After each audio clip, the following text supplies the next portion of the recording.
ಎರಡು ಜಾಗಗಳಲ್ಲಿ, ಒಂದರಲ್ಲಿ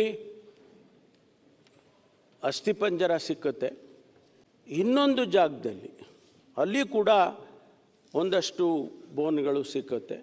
ಅದನ್ನು ಕೂಡ ಕಲೆಕ್ಟ್ ಮಾಡಿಕೊಂಡು ಅದನ್ನು FSLಗೆ ಕೊಡ್ತಾರೆ. ಮೊದಲು ಅಸ್ಥಿಪಂಜರ ಸಿಕ್ತು ಅಂತ ಹೇಳಿದ್ನಲ್ಲ, ಆ ಜಾಗದಲ್ಲಿ ಆ ಅಸ್ಥಿಪಂಜರದ ಅನಾಲಿಸಿಸ್ ಆಗಬೇಕು ಮತ್ತು ಎರಡನೇ ಜಾಗದಲ್ಲಿ ಕೂಡ ಅನಾಲಿಸಿಸ್ ಆಗಬೇಕು.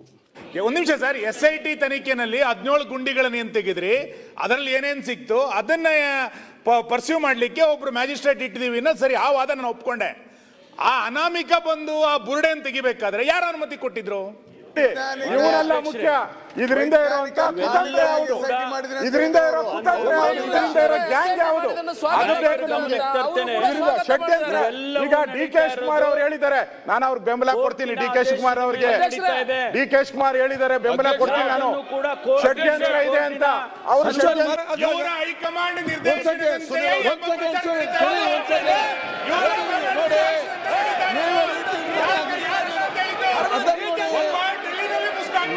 ಇನ್ನು ಮಿಕ್ಕ ಜಾಗಗಳಲ್ಲಿ ಅಲ್ಲಿ ಲ್ಯಾಟ್ರೈಟ್ ಸಾಯಿಲ್ ಅಂತ, ಕೆಂಪು ಕಲ್ಲು ಅಂತ ತಾವು ಹೇಳ್ತಿರಲ್ಲ, ಕೆಂಪು ಮಣ್ಣು, ಅದು ಭಾಳ ಆ್ಯಸಿಡಿಕ್ ಸಾಯಿಲ್. ಏನೇ ಇದ್ದರೂ ಬೋನ್ ಇರ್ಬೋದು ಅಥವಾ ಬೇರೆ ಏನೇ ಮೆಟೀರಿಯಲ್ ಇದ್ದರೆ ಇಂದಿಷ್ಟು ದಿವಸದಲ್ಲೇ ಅದೆಲ್ಲ ಕರಗಿ ಹೋಗುತ್ತೆ ಅಂತಕ್ಕಂಥದ್ದು ಇದೆ. ಅದಕ್ಕಾಗಿ ಅವ್ರೇನು ಮಾಡ್ತಾರೆ, ಎಲ್ಲ ಸ್ಪಾಟ್ನಲ್ಲಿ ಎಲ್ಲೆಲ್ಲಿ ಅವನು ತೋರಿಸಿದ್ದ, ಎಲ್ಲೆಲ್ಲಿ ಇವರು ಎಕ್ಸುಮೇಷನ್ ಮಾಡಿದರು, ಆ ಎಲ್ಲ ಜಾಗಗಳಲ್ಲೂ ಕೂಡ ಸ್ಯಾಂಪಲ್ಸನ್ನು ಕಲೆಕ್ಟ್ ಮಾಡ್ಕೊಳ್ತಾರೆ. ಸಾಯಿಲ್ ಸ್ಯಾಂಪಲ್ಸ್ ಕಲೆಕ್ಟ್ ಮಾಡಿ ಅದನ್ನು ಕೂಡ ಲ್ಯಾಬ್ರೇಟ್ರಿಗೆ ಕಳಿಸಿದ್ದಾರೆ. ಯಾರೊಬ್ಬ ವ್ಯಕ್ತಿ ಮುಖ್ಯಮಂತ್ರಿಗಳ ಬಗ್ಗೆ, ಯಾಕೆಂದರೆ ನಾನು ಅವ್ರ ಹೆಸರು ಹೇಳೋದಕ್ಕೂ ಕೂಡ ಈ ಸದನದಲ್ಲಿ ಅರ್ಹತೆ ಇರೋದಿಲ್ಲ, 24, 26, 28 ಮರ್ಡರ್ಗಳನ್ನು ಮುಖ್ಯಮಂತ್ರಿಗಳು ಮಾಡಿದ್ದಾರೆ ಅಂತಕ್ಕಂಥ ಮಾತನ್ನು ಆ ವ್ಯಕ್ತಿ ಹೇಳಿದ್ದಾನೆ ಅಂಥೇಳಿ ಭಾಳ ಜೋರಾಗಿ ಅವನನ್ನು ಯಾಕೆ ಅರೆಸ್ಟ್ ಮಾಡಲಿಲ್ಲ, ಸರ್ಕಾರ ಹೀಗಿದೆ ಹಾಗಿದೆ ಅಂತೆಲ್ಲ ಮಾತಾಡಿದರು. ಒಂದು ಸದನಕ್ಕೆ ಒಂದು ಮಾಹಿತಿ ಏನಂದರೆ, ಆ ವ್ಯಕ್ತಿ ಮಾತನಾಡಿರ್ತಕ್ಕಂಥದ್ದು ಮೇ 27, 2023. ಈಗ ಮಾತಾಡಿಲ್ಲ ಅವನು. ಬಹುಶಃ ಆಗ ನಮ್ಮ ಸರ್ಕಾರನೂ ಇರಲಿಲ್ಲ, ಆಗ ಚುನಾವಣೆಯ ಸಂದರ್ಭ ಅಂತ ಕಾಣಿಸುತ್ತೆ. 27 ಮೇ, ಆಗ ಇನ್ನೂ ಸರ್ಕಾರ ರಚನೆ ಆಗಿರಲಿಲ್ಲ. ಆ ಸಂದರ್ಭದಲ್ಲಿ ಆಡಿರ್ತಕ್ಕಂಥ ಮಾತು, ಅದನ್ನು ತಾವು ಅದು ಯಾಕೆ ಈಗ ಪ್ರಸ್ತಾಪ ಮಾಡಿದ್ರಿ ಅಂತ ನನಗೆ ಗೊತ್ತಿಲ್ಲ. ಅದರ ಉದ್ದೇಶ ಏನು, ಯಾಕೆ ತಾವು ಪ್ರಸ್ತಾಪ ಮಾಡಿದ್ರಿ ಅಂತೇಳಿ. ಹಂಗಂತೇಳಿ ಆ ವ್ಯಕ್ತಿಯನ್ನು ನಾವು ಬೇರೆ ಬೇರೆ ಮಾನ್ಯ ವಿರೋಧ ಪಕ್ಷದ ನಾಯಕರ ಗಮನಕ್ಕೆ ಸುಮಾರು 18 ಕೇಸ್ಗಳು ಆತನ ಮೇಲೆ ಇದ್ದದ್ದು. ಈಗಾಗಲೇ ಸುಮಾರು ಕೇಸ್ಗಳು ವಜಾಗಿದೆ, ಆದರೆ ಇನ್ನೂ ಕೂಡ ಭಾಳಷ್ಟು ಕೇಸ್ಗಳು ಅವ್ರ ಮೇಲೆ ಇದೆ ಅಂತಕ್ಕಂಥದ್ದು. ಅವ್ರ ಮೇಲೆ ಕ್ರಮ ತಗೊಳ್ಳೋದ್ರ ಬಗ್ಗೆ ಯಾವುದೇ ಕಾಂಪ್ರಮೈಸ್ ಇಲ್ಲ. ಅವ್ರ ಮೇಲೆ ಏನು ಕಾನೂನು ಪ್ರಕಾರ ಸೂಕ್ತವಾದ ಕ್ರಮ ತಗೋಬೇಕೋ ಮುಲಾಜಿಲ್ಲದೆ ನಿರ್ದಾಕ್ಷಿಣ್ಯವಾಗಿ ಕ್ರಮವನ್ನು ತೆಗೆದುಕೊಳ್ತೇವೆ. ಆದ್ದರಿಂದ ಸ್ವಲ್ಪ ವೆರಿಫಿಕೇಷನ್ ಮಾಡಿಕೊಂಡ್ರೆ ಯಾವ ಸಂದರ್ಭದಲ್ಲಿ ಯಾರು ಮಾತನಾಡಿದರು, ಅದು ಈ ಪ್ರಸ್ತಾಪ ಈಗ ಮಾಡೋದ್ರ ಉದ್ದೇಶ ಏನು ಅನ್ನೋದು ಸ್ವಲ್ಪ ತಿಳಿಸಿದರೆ ಭಾಳ ಸದನಕ್ಕೆ ಒಳ್ಳೆಯದಾಗುತ್ತೆ ಅಂಥೇಳಿ ನಾನು ಈ ಸಂದರ್ಭದಲ್ಲಿ ಹೇಳೋದಕ್ಕೆ ಬಯಸ್ತೇನೆ. ಈಗ ಅವರ ಮೊನ್ನೆ ಚರ್ಚೆ ಆದಂಥ ರಿಪ್ಲೈ ಆಗಲಿ, ಉತ್ತರ ಕೊಡಲಿ, ಮತ್ತೆ ರಿಪ್ಲೈ ಆದ ನಂತರ ಬಿಲ್ ತಗೊಳ್ಳುವಂಥ. ಧರ್ಮಸ್ಥಳದ ವಿಚಾರ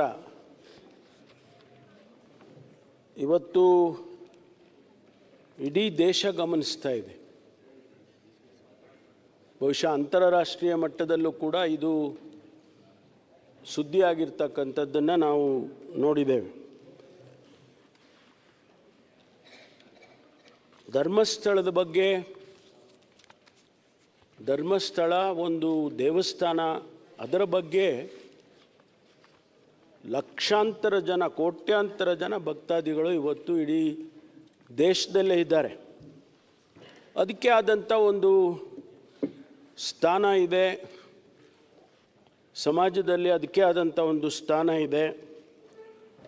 ಮತ್ತು ಅದರ ಚಟುವಟಿಕೆಗಳಿಗೂ ಕೂಡ, ಚಟುವಟಿಕೆಗಳ ಬಗ್ಗೆ ಕೂಡ ಸ್ಥಾನಮಾನಗಳು ಇವತ್ತು ಇಡೀ ದೇಶದಲ್ಲಿ ಆಗಿರ್ತಕ್ಕಂಥದ್ದು. ಅದರ ಇತಿಹಾಸಕ್ಕೆ ನಾನು ಹೋಗೋದಿಲ್ಲ, ಯಾಕೆಂದರೆ ಅದರ ಹಿಸ್ಟ್ರಿ 800 ವರ್ಷದ ಹಿಂದೆ ಅದರ ಇತಿಹಾಸ ಇರ್ತಕ್ಕಂಥದ್ದು 800 ವರ್ಷದ ಇತಿಹಾಸ ಇದೆ ಅಂತೇಳಿ ಹೇಳ್ತಾರೆ. ಅದೆಲ್ಲದಕ್ಕೂ ನಾನು ಹೋಗೋದಿಲ್ಲ, ಯಾಕೆಂದರೆ ಈಗ ಅದು ನಮಗೆ ಬಂದಿರತಕ್ಕಂಥದ್ದು ಬೇರೆಯೇ ವಿಷಯ ಬಂದಿರುವಂಥ ಕಾರಣಕ್ಕಾಗಿ ನಾನು ಅದರ ಇತಿಹಾಸಕ್ಕೆ ಮತ್ತು ಅವ್ರು ಮಾಡ್ತಾ ಇರ್ತಕ್ಕಂಥ ಕೆಲಸ ಕಾರ್ಯಗಳ ಬಗ್ಗೆ, ಅವರು ಶಿಕ್ಷಣ ಕ್ಷೇತ್ರದಲ್ಲಿ ಏನು ಕೆಲಸ ಮಾಡಿದ್ದಾರೆ, ಆರೋಗ್ಯ ಕ್ಷೇತ್ರದಲ್ಲಿ ಏನು ಕೆಲಸ ಮಾಡಿದ್ದಾರೆ, ಆಮೇಲೆ ಗ್ರಾಮೀಣ ಭಾಗದಲ್ಲಿ ಅವರು ಏನು ಕೆಲಸ ಮಾಡಿದ್ದಾರೆ, ಅದೆಲ್ಲವನ್ನು ನಾನು ಪ್ರಸ್ತಾಪ ಮಾಡಿ ಅದರ ಬಗ್ಗೆ ಹೆಚ್ಚು ಸಮಯವನ್ನು ನಾನು ತಗೊಳ್ಳೋದಕ್ಕೆ ಹೋಗೋದಿಲ್ಲ. ಮಾನ್ಯ ಅಧ್ಯಕ್ಷರೇ, 3/7/25 ಒಬ್ಬ ವ್ಯಕ್ತಿ ಧರ್ಮಸ್ಥಳ ಪೊಲೀಸ್ ಸ್ಟೇಷನ್ಗೆ ಹೋಗಿ ಒಂದು ಕಂಪ್ಲೇಂಟ್ ಕೊಡ್ತಾನೆ. ಆ ಕಂಪ್ಲೇಂಟ್ನಲ್ಲಿ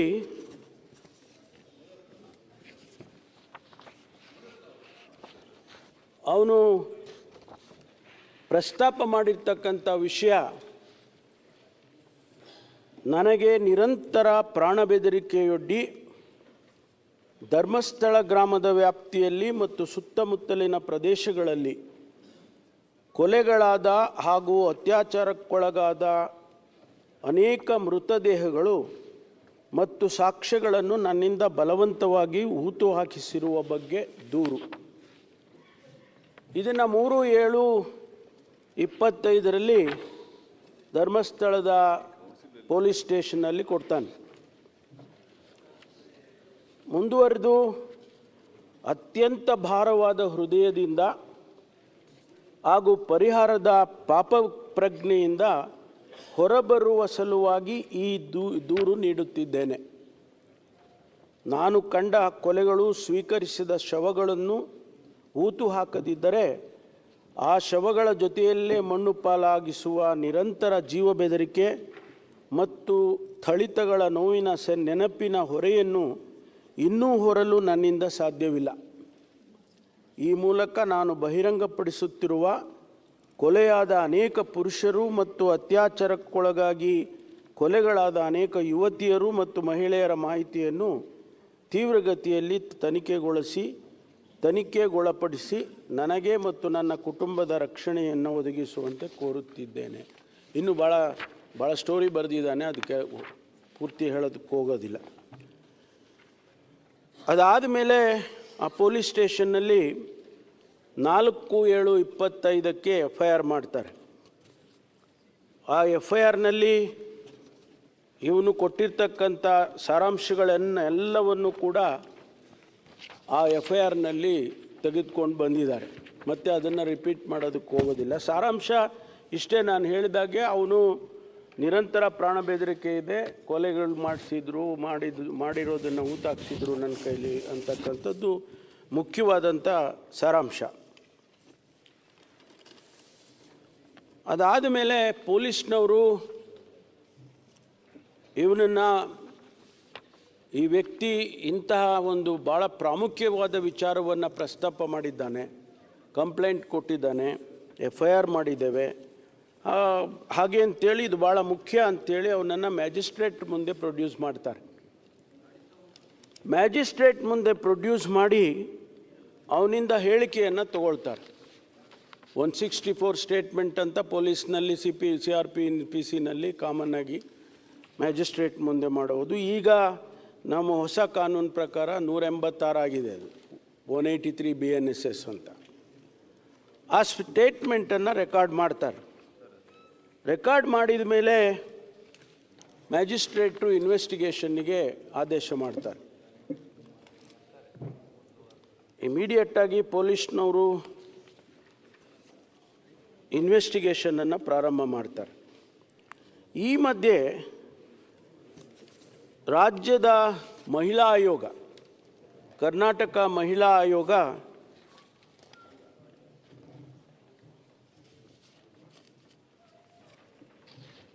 ರಾಜ್ಯದ ಮಹಿಳಾ ಆಯೋಗ ಅಧ್ಯಕ್ಷರು ಮಾನ್ಯ ಮುಖ್ಯಮಂತ್ರಿಗಳಿಗೆ ಒಂದು ಪತ್ರ ಬರೀತಾರೆ. ವಿಷಯ ಏನಪ್ಪ ಅಂತ ಹೇಳಿದರೆ, ಧರ್ಮಸ್ಥಳ ವ್ಯಾಪ್ತಿಯಲ್ಲಿನ ಸಾವಿನ ಪ್ರಕರಣಗಳಿಗೆ ಸಂಬಂಧಿಸಿದಂತೆ ವಿಶೇಷ ತನಿಖಾ ತಂಡ SITಯನ್ನು ರಚಿಸುವ ಬಗ್ಗಂತೆ ಕೋರಿ. ಅದರ ಉಲ್ಲೇಖನೂ ಹೇಳ್ತಾರವರು, ಸಮೂಹ ಮಾಧ್ಯಮಗಳ ವರದಿ ಅಂದರೆ ಪತ್ರಿಕೆಗಳೆಲ್ಲ ಬಂದಿದೆ, ಆ ಕಾರಣಕ್ಕಾಗಿ ನೀವು ಇದಕ್ಕೆ ಒಂದು SITಯನ್ನು ಮಾಡಿ ಹಾಗೆ ಅಂತೇಳಿ ಅವರು ಪತ್ರ ಬರೀತಾರೆ. ಪತ್ರದ ಸಾರಾಂಶ, ಮೇಲಿನ ವಿಷಯ ಮತ್ತು ಉಲ್ಲೇಖಕ್ಕೆ ಸಂಬಂಧಿಸಿದಂತೆ ಧರ್ಮಸ್ಥಳದ ಭಾಗದಲ್ಲಿ ನೂರಾರು ಶವಗಳನ್ನು ಹೂತಿರುವುದಾಗಿ ವ್ಯಕ್ತಿಯೊಬ್ಬರು ನ್ಯಾಯಾಲಯದಲ್ಲಿ ಹೇಳಿಕೆಯನ್ನು ದಾಖಲಿಸಿದ್ದಾರೆ. ದಿನಾಂಕ 12/7/25 ಟೈಮ್ಸ್ ನೌ ಮತ್ತಿತರ ಮಾಧ್ಯಮಗಳು ಮನುಷ್ಯರೊಬ್ಬರ ತಲೆಬುರುಡೆ ದೊರಕಿದ ಬಗ್ಗೆ ಹಾಗೂ ನಾಪತ್ತೆಯಾದ ವೈದ್ಯಕೀಯ ವಿದ್ಯಾರ್ಥಿನಿಯೊಬ್ಬರ ಕುಟುಂಬದವರ ಹೇಳಿಕೆಯ ವರದಿ ಪ್ರಸಾರವಾಗಿರುವುದನ್ನು ಆಯೋಗವು ಗಂಭೀರವಾಗಿ ಪರಿಗಣಿಸಿದೆ. ಆಮೇಲೆ ಈ ವಿಷಯಗಳನ್ನೆಲ್ಲ ಹೇಳಿದ ಮೇಲೆ ಕಡೆಗೆ ಹೇಳ್ತಾರೆ, ಹಾಗಾಗಿ ಧರ್ಮಸ್ಥಳದ ವ್ಯಾಪ್ತಿಯಲ್ಲಿ ಕಳೆದ 20 ವರ್ಷಗಳಿಂದ ನಾಪತ್ತೆಯಾಗಿರುವ ಮಹಿಳೆಯರು ಮತ್ತು ವಿದ್ಯಾರ್ಥಿನಿಯರ ಪ್ರಕರಣಗಳು ಅಸ್ವಾಭಾವಿಕವಾದಂಥ ಸಾವು, ಕೊಲೆ ಪ್ರಕರಣಗಳು ಮತ್ತು ಅತ್ಯಾಚಾರ ಪ್ರಕರಣಗಳಿಗೆ ಸಂಬಂಧಿಸಿದಂತೆ ಸಮಗ್ರ ಮತ್ತು ನಿಷ್ಪಕ್ಷವಾದ ತನಿಖೆಗಾಗಿ ಹಿರಿಯ ಪೊಲೀಸ್ ಅಧಿಕಾರಿಗಳ ನೇತೃತ್ವದಲ್ಲಿ ವಿಶೇಷ ತನಿಖಾ ತಂಡ SIT ರಚಿಸುವಂತೆ ಈ ಮೂಲಕ ತಮ್ಮನ್ನು ಕೋರುತ್ತೇನೆ. ಇದಾದ ಮೇಲೆ ಮಾನ್ಯ ಮುಖ್ಯಮಂತ್ರಿಗಳು ಮತ್ತು ನಾವು ಮಾತನಾಡಿದ ನಂತರ ಇದಕ್ಕೆ SITಗೆ ಆದೇಶ ಮಾಡ್ತೇವೆ. SIT ಆದೇಶ ಮಾಡಿ ಅದಕ್ಕೆ ಟರ್ಮ್ಸ್ ಆಫ್ ರೆಫರೆನ್ಸನ್ನು ಕೊಡ್ತೇವೆ, ಏನೇನು ಅವರು ತನಿಖೆ ಮಾಡಬೇಕು ಅಂಥೇಳಿ. 19/7/25 19/7/25 SIT ಕಾನ್ಸ್ಟಿಟ್ಯೂಟ್ ಆಗುತ್ತೆ ಮಾನ್ಯ ಅಧ್ಯಕ್ಷರೇ. ಆ SITಯಲ್ಲಿ ಮಾನ್ಯ ಡಾಕ್ಟರ್ ಪ್ರಣವ್ ಮೊಹಂತಿ IPS ಮುಖ್ಯಸ್ಥರು, ಅವರು ಪೊಲೀಸ್ ಮಹಾನಿರ್ದೇಶಕರು, ಆಂತರಿಕ ಭದ್ರತಾ ವಿಭಾಗ. ಅನುಚೇತ್ ಅಂತಕ್ಕಂಥವರು ಉಪ ಪೊಲೀಸ್ ಮಹಾನಿರ್ದೇಶಕರು, ನೇಮಕಾತಿ, ಅವರು ಸದಸ್ಯರು. ಆನಂತರ ಸೌಮ್ಯಲತಾ ಅಂತಕ್ಕಂಥವರು ಉಪ ಪೊಲೀಸ್ ಆಯುಕ್ತರು. ಜಿತೇಂದ್ರ ಕುಮಾರ್ ದಯಾಮ ಅಂತಕ್ಕಂಥವರು, ಅವರು ಕೂಡ ಪೊಲೀಸ್ ಅಧೀಕ್ಷಕರು. ಇದರಲ್ಲಿ ಶ್ರೀಮತಿ ಸೌಮ್ಯಲತಾ ಅವರು ಪತ್ರ ಕೊಟ್ಟು ನನಗೆ ವೈಯಕ್ತಿಕ ಕಾರಣಕ್ಕಾಗಿ ನನಗೆ ಬೇಡ, ಬೇರೆಯವ್ರಿಗೆ ನೀವು ಮಾಡಿ ಅಂತ ಹೇಳ್ತಾರೆ, ಅದನ್ನು ಬದಲಾಯಿಸ್ತಾರೆ. ನಂತರ ಈ SIT ಅವರು ಏನು ಲೋಕಲ್ ಪೊಲೀಸ್ ಧರ್ಮಸ್ಥಳ ಪೊಲೀಸ್ನವರು ತನಿಖೆ ಪ್ರಾರಂಭ ಮಾಡಿದರು, ಅವರಿಂದ ಈ ಒಂದು ಕೇಸನ್ನು ಅವರು ವಹಿಸ್ಕೊಂಡು ಅವರು ಪ್ರಾರಂಭ ಮಾಡ್ತಾರೆ.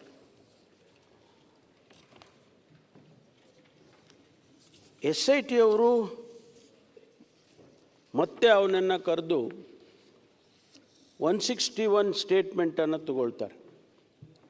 ಅಂದರೆ ಅವನಿಂದ ಮತ್ತೊಂದು ಸ್ಟೇಟ್ಮೆಂಟನ್ನು ಪೊಲೀಸ್ನವರು ತಗೊಳ್ತಾರೆ. ಅದು ಬಿಫೋರ್ ದಿ ಪೊಲೀಸ್ ಆ ಸ್ಟೇಟ್ಮೆಂಟನ್ನು ರೆಕಾರ್ಡ್ ಮಾಡ್ಕೊಳ್ತಾರೆ. ಅದರಲ್ಲಿ ಅವನು ಹೇಳ್ತಾನೆ, ನಾನು ಇಂತಿಂಥ ಕಡೆ ಎಲ್ಲ ನಾನು ಹೂತಾಕಿದ್ದೆ, ಶವಗಳನ್ನು ಇಂತಿಂಥ ಸ್ಥಳದಲ್ಲಿ ನಾನು ಹೂತಾಕಿದ್ದೆ ಅಂತೇಳಿ ಹೇಳ್ತಾನೆ. ಆಗ ಅವರು ಅದನ್ನು ಮ್ಯಾಪ್ ಮಾಡ್ಕೊಳ್ತಾರೆ. ಮ್ಯಾಪ್ ಮಾಡಿಕೊಂಡು ಎಲ್ಲೆಲ್ಲಿ ಯಾವ್ಯಾವ ಸ್ಥಳದಲ್ಲಿ ಹೂತಾಕಿದ್ದಿದ್ದು ಅಂತ ಅವನು ಹೇಳಿದ್ದಾನೆ, ಅದನ್ನೆಲ್ಲ ಮ್ಯಾಪ್ ಮಾಡ್ಕೊಳ್ತಾರೆ. ಅದು ಆ ಮ್ಯಾಪ್ ಮಾಡ್ಕೊಂಡ ಮೇಲೆ ಆ ಸ್ಥಳಗಳನ್ನು ಎಕ್ಸ್ಯೂಮ್ ಮಾಡೋದಕ್ಕೆ, ಬಾಡಿಗಳಿದೆ ಅಂತ ಉದ್ದೇಶ ಇಟ್ಕೊಂಡು ಅದನ್ನು ಎಕ್ಸ್ಯೂಮ್ ಮಾಡೋದಕ್ಕೆ ಸಬ್ ಡಿವಿಷನ್ ಮ್ಯಾಜಿಸ್ಟ್ರೇಟೇ ಮಾಡಬೇಕು. ಅದನ್ನು ಪೊಲೀಸ್ನವರು ಕೂಡ ಮಾಡೋದಕ್ಕೆ ಆಗೋದಿಲ್ಲ. ಹಾಗಾಗಿ ಎಕ್ಸಿಕ್ಯೂಟಿವ್ ಮ್ಯಾಜಿಸ್ಟ್ರೇಟು, ಅಸಿಸ್ಟೆಂಟ್ ಕಮಿಷನರ್ ಇರ್ತಾರೆ, ಅವರ ನೇತೃತ್ವದಲ್ಲಿ ಎಕ್ಸಿಮೇಷನ್ ಪ್ರಾರಂಭ ಆಗುತ್ತೆ. ಮಾನ್ಯ ಅಧ್ಯಕ್ಷರೇ, ಇಲ್ಲಿಯವರೆಗೆ ಸುಮಾರು ನಾನು ಸಂಖ್ಯೆಗಳನ್ನು ಹೇಳೋದಕ್ಕೆ ಹೋಗಲ್ಲ, ಯಾಕೆಂದರೆ ಅದು ಇನ್ನೂ ಕೂಡ ಅಧಿಕೃತವಾಗಿ ನಮಗೆ ಬರಬೇಕಾಗ್ತದೆ. ಎಕ್ಸುಮೇಷನ್ ಪ್ರಾರಂಭ ಮಾಡ್ತಾರೆ. ಸುಮಾರು ಜಾಗಗಳಲ್ಲಿ, 2 ಜಾಗಗಳಲ್ಲಿ, ಒಂದರಲ್ಲಿ ಅಸ್ಥಿಪಂಜರ ಸಿಕ್ಕುತ್ತೆ, ಅದನ್ನು ತೆಗೆದುಕೊಂಡು FSLಗೆ ಕೊಡ್ತಕ್ಕಂಥ ಕೆಲಸವನ್ನು, ಅಲ್ಲಿ ಸಾಯಿಲ್ ಸ್ಯಾಂಪಲ್ ಇರ್ಬೋದು, ಆ ಬೋನ್ಸ್ ಇರ್ಬೋದು, ಅಲ್ಲಿ ಸಿಕ್ಕಿದಂಥ ಯಾವುದೇ ಮೆಟೀರಿಯಲ್ ಎಲ್ಲವನ್ನು ಕೂಡ ಅವರು ಸ್ಯಾಂಪಲ್ ಕಲೆಕ್ಟ್ ಮಾಡಿಕೊಂಡು FSLಗೆ ಕಳಿಸ್ಕೊಡ್ತಾರೆ. ಇನ್ನೊಂದು ಜಾಗದಲ್ಲಿ ಅಲ್ಲಿ ಕೂಡ ಒಂದಷ್ಟು ಬೋನ್ಗಳು ಸಿಕ್ಕುತ್ತೆ, ಅದನ್ನು ಕೂಡ ಕಲೆಕ್ಟ್ ಮಾಡಿಕೊಂಡು ಅದನ್ನು FSLಗೆ ಕೊಡ್ತಾರೆ. ಆಮೇಲೆ ಇನ್ನು ಮಿಕ್ಕ ಜಾಗಗಳಲ್ಲಿ ಅಲ್ಲಿ ಲ್ಯಾಟ್ರೈಟ್ ಸಾಯಿಲ್ ಅಂತ, ಕೆಂಪು ಕಲ್ಲು ಅಂತ ತಾವು ಹೇಳ್ತಿರಲ್ಲ, ಕೆಂಪು ಮಣ್ಣು, ಅದು ಭಾಳ ಆ್ಯಸಿಡಿಕ್ ಸಾಯಿಲ್. ಏನೇ ಇದ್ದರೂ ಬೋನ್ ಇರ್ಬೋದು ಅಥವಾ ಬೇರೆ ಏನೇ ಮೆಟೀರಿಯಲ್ ಇದ್ದರೆ ಇಂದಿಷ್ಟು ದಿವಸದಲ್ಲೇ ಅದೆಲ್ಲ ಕರಗಿ ಹೋಗುತ್ತೆ ಅಂತಕ್ಕಂಥದ್ದು ಇದೆ. ಅದಕ್ಕಾಗಿ ಅವ್ರೇನು ಮಾಡ್ತಾರೆ, ಎಲ್ಲ ಸ್ಪಾಟ್ನಲ್ಲಿ ಎಲ್ಲೆಲ್ಲಿ ಅವನು ತೋರಿಸಿದ್ದ, ಎಲ್ಲೆಲ್ಲಿ ಇವರು ಎಕ್ಸುಮೇಷನ್ ಮಾಡಿದರು, ಆ ಎಲ್ಲ ಜಾಗಗಳಲ್ಲೂ ಕೂಡ ಸ್ಯಾಂಪಲ್ಸನ್ನು ಕಲೆಕ್ಟ್ ಮಾಡ್ಕೊಳ್ತಾರೆ. ಸಾಯಿಲ್ ಸ್ಯಾಂಪಲ್ಸ್ ಕಲೆಕ್ಟ್ ಮಾಡಿ ಅದನ್ನು ಕೂಡ ಲ್ಯಾಬ್ರೇಟ್ರಿಗೆ ಕಳಿಸಿದ್ದಾರೆ. ಇವತ್ತು ಅದರ ಅನಾಲಿಸಿಸ್ ಆಗಬೇಕು. ಒಂದು, ಮೊದಲು ಅಸ್ಥಿಪಂಜರ ಸಿಕ್ತು ಅಂತ ಹೇಳಿದ್ನಲ್ಲ, ಆ ಜಾಗದಲ್ಲಿ ಆ ಅಸ್ಥಿಪಂಜರದ ಅನಾಲಿಸಿಸ್ ಆಗಬೇಕು. ಮತ್ತು 2ನೇ ಜಾಗದಲ್ಲಿ ಕೂಡ ಅನಾಲಿಸಿಸ್ ಆಗಬೇಕು. ಪ್ರತಿಯೊಂದು ಸ್ಪಾಟ್ನಲ್ಲೂ ಏನು ಸ್ಯಾಂಪಲ್ ತೊಗೊಂಡಿದ್ದಾರೆ ಅದೆಲ್ಲ ಅನಾಲಿಸಿಸ್ ಆಗಬೇಕು.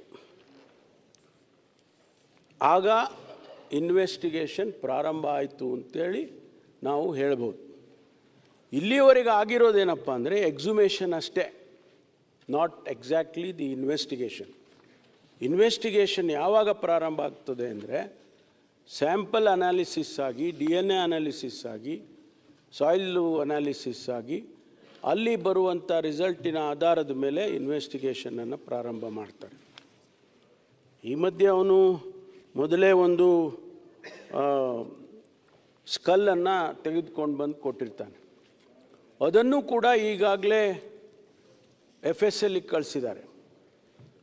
ಅದರಲ್ಲಿ ಕೆಲವು ರಿಸಲ್ಟ್ಸ್ಗಳನ್ನು ಇನ್ನೂ ಕೂಡ ಅವರು ಕೊಡಬೇಕಾಗಿತ್ತು, ಇನ್ನೂವರೆಗೂ ಕೊಟ್ಟಿಲ್ಲ. FSLಗೆ ಅವ್ರದ್ದೇ ಆದಂಥ ಸಮಯಗಳು, ಅನಾಲಿಸಿಸ್ಗಳು ಇರ್ತದೆ, ಅದರಿಂದ ಅವರು ಕೊಡಬೇಕಾಗ್ತದೆ. ಅದು ಕೊಟ್ಟ ನಂತರ ಫರ್ದರ್ ಇನ್ವೆಸ್ಟಿಗೇಷನ್ ಪ್ರಾರಂಭ ಆಗುತ್ತೆ. ಈ ಮಧ್ಯೆ ಅವನು ದಿನನಿತ್ಯ ಬರೋದು, ದಿನನಿತ್ಯ ಸಂಜೆ ಅವನು ವಾಪಸ್ ಹೋಗೋದು, ಯಾರ್ದೋ ಕಸ್ಟಡಿಗೆ ಹೋಗ್ತಾನೆ, ಅವರೇನೋ ಹೇಳ್ಕೊಡ್ತಾರೆ, ಅದನ್ನು ಬಂದು ಹೇಳ್ತಾನೆ, ಪೊಲೀಸ್ನವ್ರು ಯಾಕೆ ಅವನನ್ನು ಅರೆಸ್ಟ್ ಮಾಡಲಿಲ್ಲ, ಈ ರೀತಿ ಪ್ರಶ್ನೆಗಳು ಮಾನ್ಯ ಸುನೀಲ್ ಕುಮಾರ್ರವರು ಮತ್ತು ವಿರೋಧ ಪಕ್ಷದ ನಾಯಕರು ಕೇಳಿದರು. ಮಾನ್ಯ ಅಧ್ಯಕ್ಷರೇ, ಈ ವಿಟ್ನೆಸ್ಗಳಿಗೆ ಒಂದು ವಿಟ್ನೆಸ್ ಪ್ರೊಟೆಕ್ಷನ್ ಆ್ಯಕ್ಟ್ ಅಂತ ಮಾಡಿದ್ದಾರೆ, ಕೇಂದ್ರ ಸರ್ಕಾರ ಮಾಡಿದೆ. ಅದನ್ನು ರಾಜ್ಯ ಸರ್ಕಾರಗಳು ಕೂಡ ಅಡಾಪ್ಟ್ ಮಾಡಿಕೊಳ್ಳುತ್ತೆ, ಅದಕ್ಕೆ ಅವ್ರದ್ದೇ ಆದಂಥ ನಿಯಮಗಳನ್ನು ಮಾಡ್ತಾರೆ. ಈ ಸಂದರ್ಭದಲ್ಲಿ ಅವರು ಮ್ಯಾಜಿಸ್ಟ್ರೇಟನ್ನು ಅಪ್ರೋಚ್ ಮಾಡ್ತಾರೆ, ಡಿಸ್ಟ್ರಿಕ್ಟ್ ಮ್ಯಾಜಿಸ್ಟ್ರೇಟನ್ನು. ಅವರು ಆದೇಶ ಮಾಡಿದ್ದಾರೆ. ಏನಂತ ಆದೇಶ ಮಾಡಿದ್ದಾರೆ ಅಂತ ಹೇಳಿದರೆ,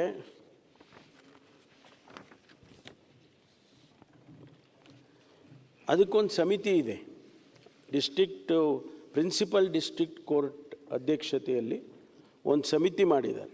ಆ ಸಮಿತಿ ಪೊಲೀಸ್ ಸೂಪರಿಂಟೆಂಡೆಂಟ್ ಇರ್ತಾರೆ, ಮೆಂಬರ್ ಸೆಕ್ರೆಟರಿಯಾಗಿ ಒಬ್ಬ ಪಬ್ಲಿಕ್ ಪ್ರಾಸಿಕ್ಯೂಟರ್ ಇರ್ತಾರೆ.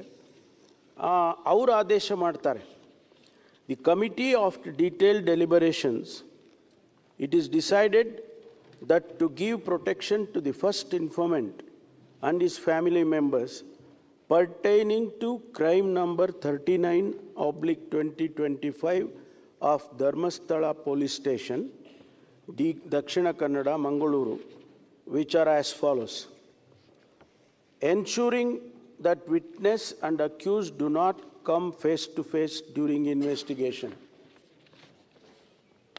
ಎರಡನೇದು, monitoring of mail and telephone calls if the first informant and his family members consented.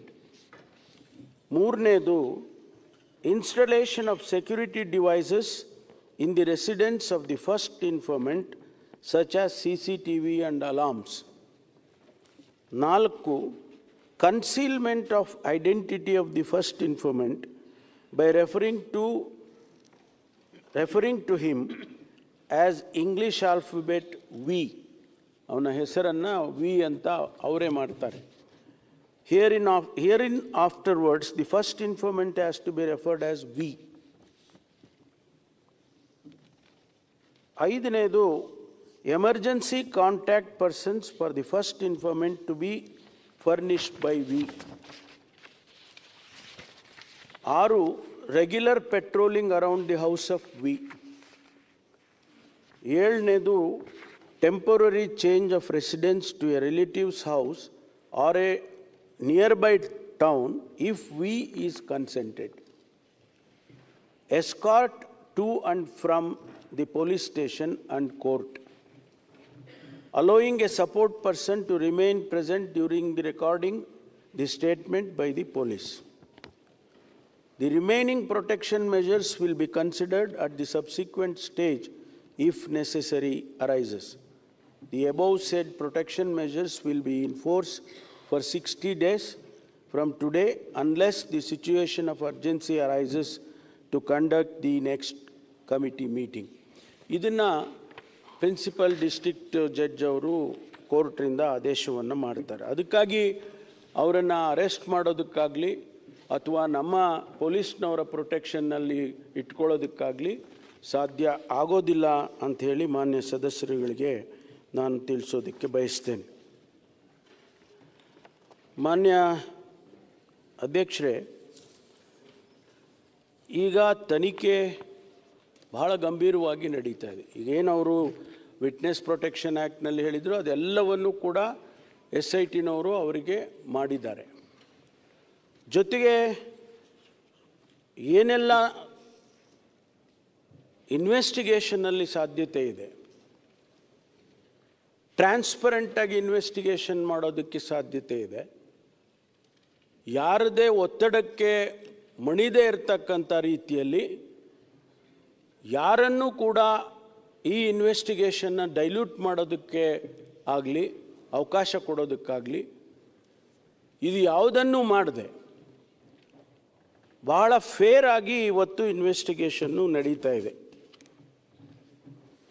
ಅವನು ಎಲ್ಲೆಲ್ಲಿ ತೋರಿಸ್ತಾನೆ ಅಲ್ಲೆಲ್ಲ ಹಾಕ್ಕೊಂಡು ಹೋಗ್ತಾ ಇದ್ದೀರಿ, ಇನ್ನೂ ಎಷ್ಟು ಕಡೆ ನೀವು ಹಗಿತೀರಿ, ಇದೆಲ್ಲ ಪ್ರಶ್ನೆಗಳು ಇವತ್ತು ಬಂದಿದ್ದಾವೆ. ಅವನು ಇಡೀ ಧರ್ಮಸ್ಥಳದ ಪೂರ್ತಿ ಎಲ್ಲ ತೋರಿಸಿದರೆ ಅಗಿಯೋದಿಲ್ಲ. ಆದರೆ ಈಗೇನು ಅವನು ಹೇಳಿದ್ದಾನೆ ಆ ಸ್ಥಳಗಳನ್ನು ಮುಂದಕ್ಕೆ ಈಗ ಒಂದಿಷ್ಟು ಸಂಖ್ಯೆ ಎಲ್ಲ ಆಗಿದೆ, ಮುಂದಕ್ಕೆ ಹೋಗಬೇಕಾ ಬೇಡವಾ ಅನ್ನುವ ತೀರ್ಮಾನ ನಾವು ಮಾಡೋದಿಲ್ಲ, ಸರ್ಕಾರ ಮಾಡೋದಿಲ್ಲ. We have given the freedom for the SIT and SIT only will decide whether to go forward or not. ಈಗ ಇದನ್ನು ಖಾತ್ರಿ ಮಾಡ್ಕೊಳ್ಳೋದು ಹೇಗೆ? ಈಗ ಇದು ಅನಾಲಿಸಿಸ್ ಆಗಬೇಕು ಮಾನ್ಯ ಅಧ್ಯಕ್ಷರೇ.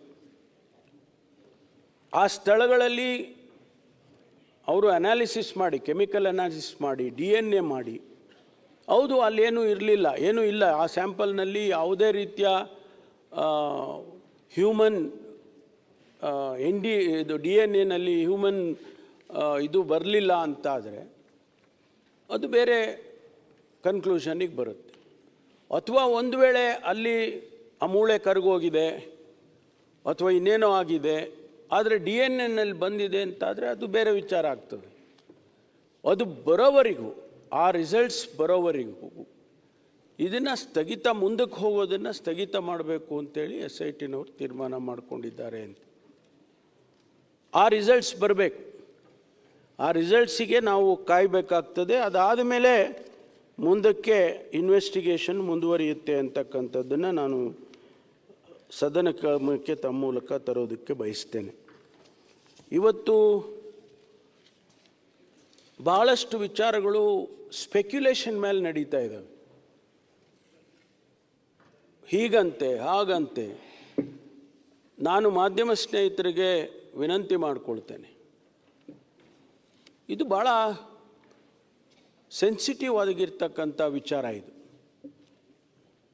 ರಾಜ್ಯದ ಜನತೆ, ಲಕ್ಷಾಂತರ ಕೋಟ್ಯಾಂತರ ಜನ ಭಕ್ತಾದಿಗಳು ಆ ಒಂದು ಧರ್ಮಸ್ಥಳಕ್ಕೆ ನಡ್ಕೊಳ್ತಾ ಇರ್ತಕ್ಕಂಥ ಅವ್ರ ಮನಸ್ಸಲ್ಲಿ ಕೂಡ ಏನೋ ಆತಂಕ ಇದೆ, ಎಲ್ಲೋ ಒಂದು ಡೌಟ್ ಬಂದಿದೆ. ಅದನ್ನು ಬಹಳ ಎಚ್ಚರಿಕೆಯಿಂದ ನಾವು ಸರ್ಕಾರ ತೀರ್ಮಾನ ಮಾಡಬೇಕಾಗ್ತದೆ. ಭಾಳಷ್ಟು ಜನ ಇದನ್ನು ಸ್ಪೆಕ್ಯುಲೇಟ್ ಮೇಲೆ ಬರೀತಾರೆ, ಪತ್ರಿಕೆಯಲ್ಲಿ ಬರೀತಾರೆ, ಮಾಧ್ಯಮದಲ್ಲಿ ತೋರಿಸ್ತಾರೆ. ಸೆಕೆಂಡಿಗೂ ಕೂಡ ವಿಚಾರಗಳನ್ನು ಬೇರೆ ಬೇರೆ ರೀತಿಯಲ್ಲಿ ಮಾಡ್ತಕ್ಕಂಥದ್ದನ್ನು ನೋಡ್ತಾ ಇದ್ದೇವೆ ಕಳೆದ 10, 15, 20 ದಿವಸದಿಂದ. ಇದು ಆಗಬಾರ್ದು. ಮಾನ್ಯ ವಿರೋಧ ಪಕ್ಷದ ನಾಯಕರು ಮತ್ತು ಸದಸ್ಯರುಗಳು ಕೂಡ, ನನಗೆ ಗೊತ್ತಿಲ್ಲ, ಇಷ್ಟು ಪ್ರಾರಂಭ ಆದಾಗಿಂದ ಅವರ ರಿಯಾಕ್ಷನ್ಸ್ಗಳೇನು ಬಂದಿರಲಿಲ್ಲ. ಇಲ್ಲ, ಇನ್ವೆಸ್ಟಿಗೇಷನನ್ನು ಕೆಲವರು ಸ್ವಾಗತ ಮಾಡಿದರು. ಹೌದು, SIT ಮಾಡಿರೋದು ಸರಿ ಇದೆ. ಕೆಲವರು ಸ್ವಾಭಾವಿಕವಾಗಿ ಇಲ್ಲ, SIT ಮಾಡಬಾರ್ದಾಗಿತ್ತು ಅಂತಕ್ಕನ್ನವರು ಕೂಡ ಇದ್ದಾರೆ. ಆದರೆ ಏಕಾಏಕಿಯಾಗಿ ಒಂದು 15 ದಿವಸದ ನಂತರ ತಾವು ಇಷ್ಟೊಂದು ಗಂಭೀರವಾಗಿ ಈ ವಿಚಾರವನ್ನು ತೆಗೆದುಕೊಂಡು ಸದನದಲ್ಲಿ ಬೇರೆ ಬೇರೆ ವ್ಯಾಖ್ಯಾನಗಳನ್ನು ಮಾಡಿಕೊಂಡು ತಮ್ಮ ಉದ್ದೇಶ ಏನಂತ ಗೊತ್ತಾಗಲಿಲ್ಲ ನನಗೆ. ಈ ಇನ್ವೆಸ್ಟಿಗೇಷನ್ನು ಸರಿಯಾಗಿ ಆಗಬೇಕಾ, ಸತ್ಯ ಹೊರಗಡೆ ಬರಬೇಕಾ, ಹಾಗೇ ಇದೆ ಅಂಥೇಳಿ ಯಾರೂ ಹೇಳೋಕ್ಕಾಗೋದಿಲ್ಲ, ಆಗಿಲ್ಲ ಅಂತಲೂ ಯಾರೂ ಹೇಳೋಕ್ಕಾಗೋದಿಲ್ಲ. ಈ ಇನ್ವೆಸ್ಟಿಗೇಷನ್ ಆಚೆ ಬಂದರೆ ಒಂದು ವೇಳೆ ಇಲ್ಲ ಏನೂ ಆಗಿಲ್ಲ ಅಂತ ಅಂದ್ಕೊಳ್ಳೋಣ, ಧರ್ಮಸ್ಥಳದ ಗೌರವ ಮತ್ತು ಹೆಚ್ಚುತ್ತಲ್ವ? ಲಕ್ಷಾಂತರ ಕೋಟ್ಯಾಂತರ ಭಕ್ತಾದಿಗಳಿಗೆ ಇರುವಂಥ ನಂಬಿಕೆ ಇನ್ನೂ ಹೆಚ್ಚಾಗ್ತದಲ್ವ? ಆದರೆ ಒಂದು ವೇಳೆ ಆಗಿದೆ ಅಂತಾದರೆ, ಸತ್ಯ ಹೊರಗಡೆ ಬಂತು, ಹೌದಪ್ಪ ಈ ರೀತಿ ಆಗಬಾರ್ದಾಗಿತ್ತು, ಇದು ಆಗಿದೆ, ಯಾರು ಸಂತ್ರಸ್ತರಿದ್ದಾರೆ, ಯಾರಿಗೆ ಆ ಕುಟುಂಬದವರಿಗೆ ನ್ಯಾಯ ಸಿಗ್ತದೆ ಅನ್ನೋದಾದರೂ ಆಗುತ್ತಲ್ವ? ಆದರೆ ಇದಕ್ಕೆ ನಾವು ರಾಜಕೀಯವನ್ನು ಬೆರೆಸೋದಾಗಲಿ, ಧರ್ಮದ ಹೆಸರಿನಲ್ಲಿ ಆದರೂ ಕೂಡ ಇದನ್ನು ನಾವು ಹೆಚ್ಚು ಮಾಡ್ತಕ್ಕಂಥದ್ದಾಗಲಿ, ಇದು ಆಗಬಾರ್ದು ಅಂಥೇಳಿ ನಾನು ನನ್ನ ಅಭಿಪ್ರಾಯವನ್ನು ಹೇಳೋದಕ್ಕೆ ಬಯಸ್ತೇನೆ. ನಾವು ನ್ಯಾಯಕ್ಕೆ ಬಿಡೋಣ, leave it to the law of the land. ಬರಲಿ, ಆಚೆಗೆ ಸತ್ಯ ಬರಲಿ. ಆ ಸತ್ಯ ಆಚೆ ಬಂದಾಗ ನೀವಾಗಲಿ ನಾವಾಗಲಿ ಅದನ್ನು ಒಪ್ಕೋಬೇಕಾಗ್ತದಲ್ಲ, ಧರ್ಮಸ್ಥಳದವರು ಕೂಡ ಒಪ್ಕೋಬೇಕಾಗ್ತದಲ್ಲ, ಜನಸಮುದಾಯ ಒಪ್ಕೋಬೇಕಾಗ್ತದಲ್ಲ. ಅದಕ್ಕಾಗಿ ನಾವು ಇವತ್ತು ಬೇರೆ ಬೇರೆ ಅರ್ಥೈಸೋದು ಇದು ಸರಿ ಕಾಣಿಸೋದಿಲ್ಲ ಅಂಥೇಳಿ ನಾನು ನನ್ನ ಅಭಿಪ್ರಾಯವನ್ನು ಹೇಳೋದಕ್ಕೆ ಬಯಸ್ತೇನೆ. ಮಾನ್ಯ ಅಧ್ಯಕ್ಷರೇ, ನಾನು ಇನ್ನೂ ಹೆಚ್ಚು ಇದನ್ನು ವಿಳಂಬಿಸೋದಕ್ಕೆ ಹೋಗೋದಿಲ್ಲ. ಯಾಕೆಂದರೆ ತನಿಖೆ ನಡೀತಾ ಇರ್ತಕ್ಕಂಥ ಸಂದರ್ಭದಲ್ಲಿ ನಾವು ಏನು ಹೇಳೋಕ್ಕೂ ಆಗೋದಿಲ್ಲ. ತನಿಖೆಯಿಂದ ಅವರು ಇಂಟರಿಮ್ ವರದಿ ಕೇಳಿದರು, ಆ ಇಂಟರಿಮ್ ವರದಿನೂ ಕೂಡ ನಮಗೇನು ಬಂದಿಲ್ಲ. ಒಂದು ವೇಳೆ ಇಂಟರಿಮ್ ವರದಿ ಬಂದಿದ್ದರೆ ಆ ಮಾಹಿತಿಗಳನ್ನು ಕೂಡ ನಾನು ಕೊಡೋನಿದೆ. ಆದರೆ ಸಂಪೂರ್ಣವಾಗಿ ಆದಷ್ಟು ಶೀಘ್ರವಾಗಿ ತನಿಖೆಯನ್ನು ಮಾಡಬೇಕಂತ ಅಷ್ಟೇ ನಾವು ಅವರಿಗೆ ಹೇಳ್ಬೋದಷ್ಟೇ. ಬಿಟ್ಟರೆ ನಾವು ಹೀಗೆ ಮಾಡಿ 1 ತಿಂಗಳಲ್ಲಿ ಮುಗಿಸಿ, 2 ತಿಂಗಳಲ್ಲಿ ಮುಗಿಸಿ, 15 ದಿವಸದಲ್ಲಿ ಮುಗಿಸಿ ಅಂತ ಹೇಳೋದಕ್ಕಾಗೋದಿಲ್ಲ. ಆದ್ದರಿಂದ ಏನು ಇವತ್ತು ನಡೀತಾ ಇದೆ, ಈ ತನಿಖೆ ನಡೀತಾ ಇದೆ, ಮಾನ್ಯ ಗೌರವಾನ್ವಿತ ವಿರೋಧ ಪಕ್ಷದ ನಾಯಕರಲ್ಲಿ ಮತ್ತು ಗೌರವಾನ್ವಿತ ಸದಸ್ಯರಲ್ಲಿ ನಾನು ಮನವಿ ಮಾಡೋದು, ನೀವು ಸಹಕರಿಸಬೇಕು. ಯಾರನ್ನು ರಕ್ಷಣೆ ಮಾಡೋದಾಗಲಿ, ಯಾರನ್ನು ದೂಷಣೆ ಮಾಡೋದಾಗಲಿ ಸರ್ಕಾರ ಮಾಡೋದಿಲ್ಲ. ನಮ್ಗೆ ಅದರ ಅಗತ್ಯನೂ ಇಲ್ಲ. ನಮಗೆ ಏನು ಇವತ್ತು ಅಷ್ಟು ದೊಡ್ಡ ಸಂಸ್ಥೆ ಇಡೀ ದೇಶದಲ್ಲಿ ಮಾನ್ಯ ವೀರೇಂದ್ರ ಹೆಗಡೆ ಅವರಿಗೆ ಪದ್ಮಭೂಷಣವನ್ನು ಕೂಡ ಕೊಟ್ಟಿದೆ ಸರ್ಕಾರ, ಕೇಂದ್ರ ಸರ್ಕಾರ. ಅಂಥವ್ರ ಮೇಲೆ ಇದೊಂದು ಹೀಗೆ ಗೂಬೆ ಕುಂಟಿಸೋದು ಅಂತಲ್ಲ, ಇದು ಬೇರೆ ರೀತಿಯಲ್ಲೇ ಆಗಿದೆ. ಅದು ಸತ್ಯ ಆಚೆ ಬರಬೇಕಲ್ಲ. ಅದಕ್ಕಾಗಿ ನೀವು ಕೂಡ ಸಹಕರಿಸಬೇಕು ಅಂತೇಳಿ ಮಾನ್ಯ ವಿರೋಧ ಪಕ್ಷದವರಿಗೆ ನಾನು ವಿನಂತಿಯನ್ನು ಮಾಡಿಕೊಳ್ತೇನೆ. ನಾವು ಏನನ್ನು ಮುಚ್ಚಿಡೋದಿಲ್ಲ, ಯಾವುದನ್ನು ಕೂಡ ಈ ತನಿಖೆಯಲ್ಲಿ ಮುಚ್ಚಿಡುವಂಥ ಅಗತ್ಯತೆಯೂ ಕೂಡ ಸರ್ಕಾರಕ್ಕಿಲ್ಲ. ನಾವು ಫೇರ್ ಆಗಿ ಪಕ್ಷಾತೀತವಾಗಿ ಯಾವುದೇ ರೀತಿಯ ತನಿಖೆ ಆಗಬೇಕು ಅಂತಕ್ಕಂಥ ಉದ್ದೇಶವನ್ನು ಇಟ್ಕೊಂಡಿದ್ದೀವಿ. ಬೇರೆ ಬೇರೆ ಬೇರೆ ನಮಗೇನು ಉದ್ದೇಶಗಳು ಬೇರೆ ಇಲ್ಲ ನಮಗೆ ಮಾನ್ಯ ಅಧ್ಯಕ್ಷರೇ.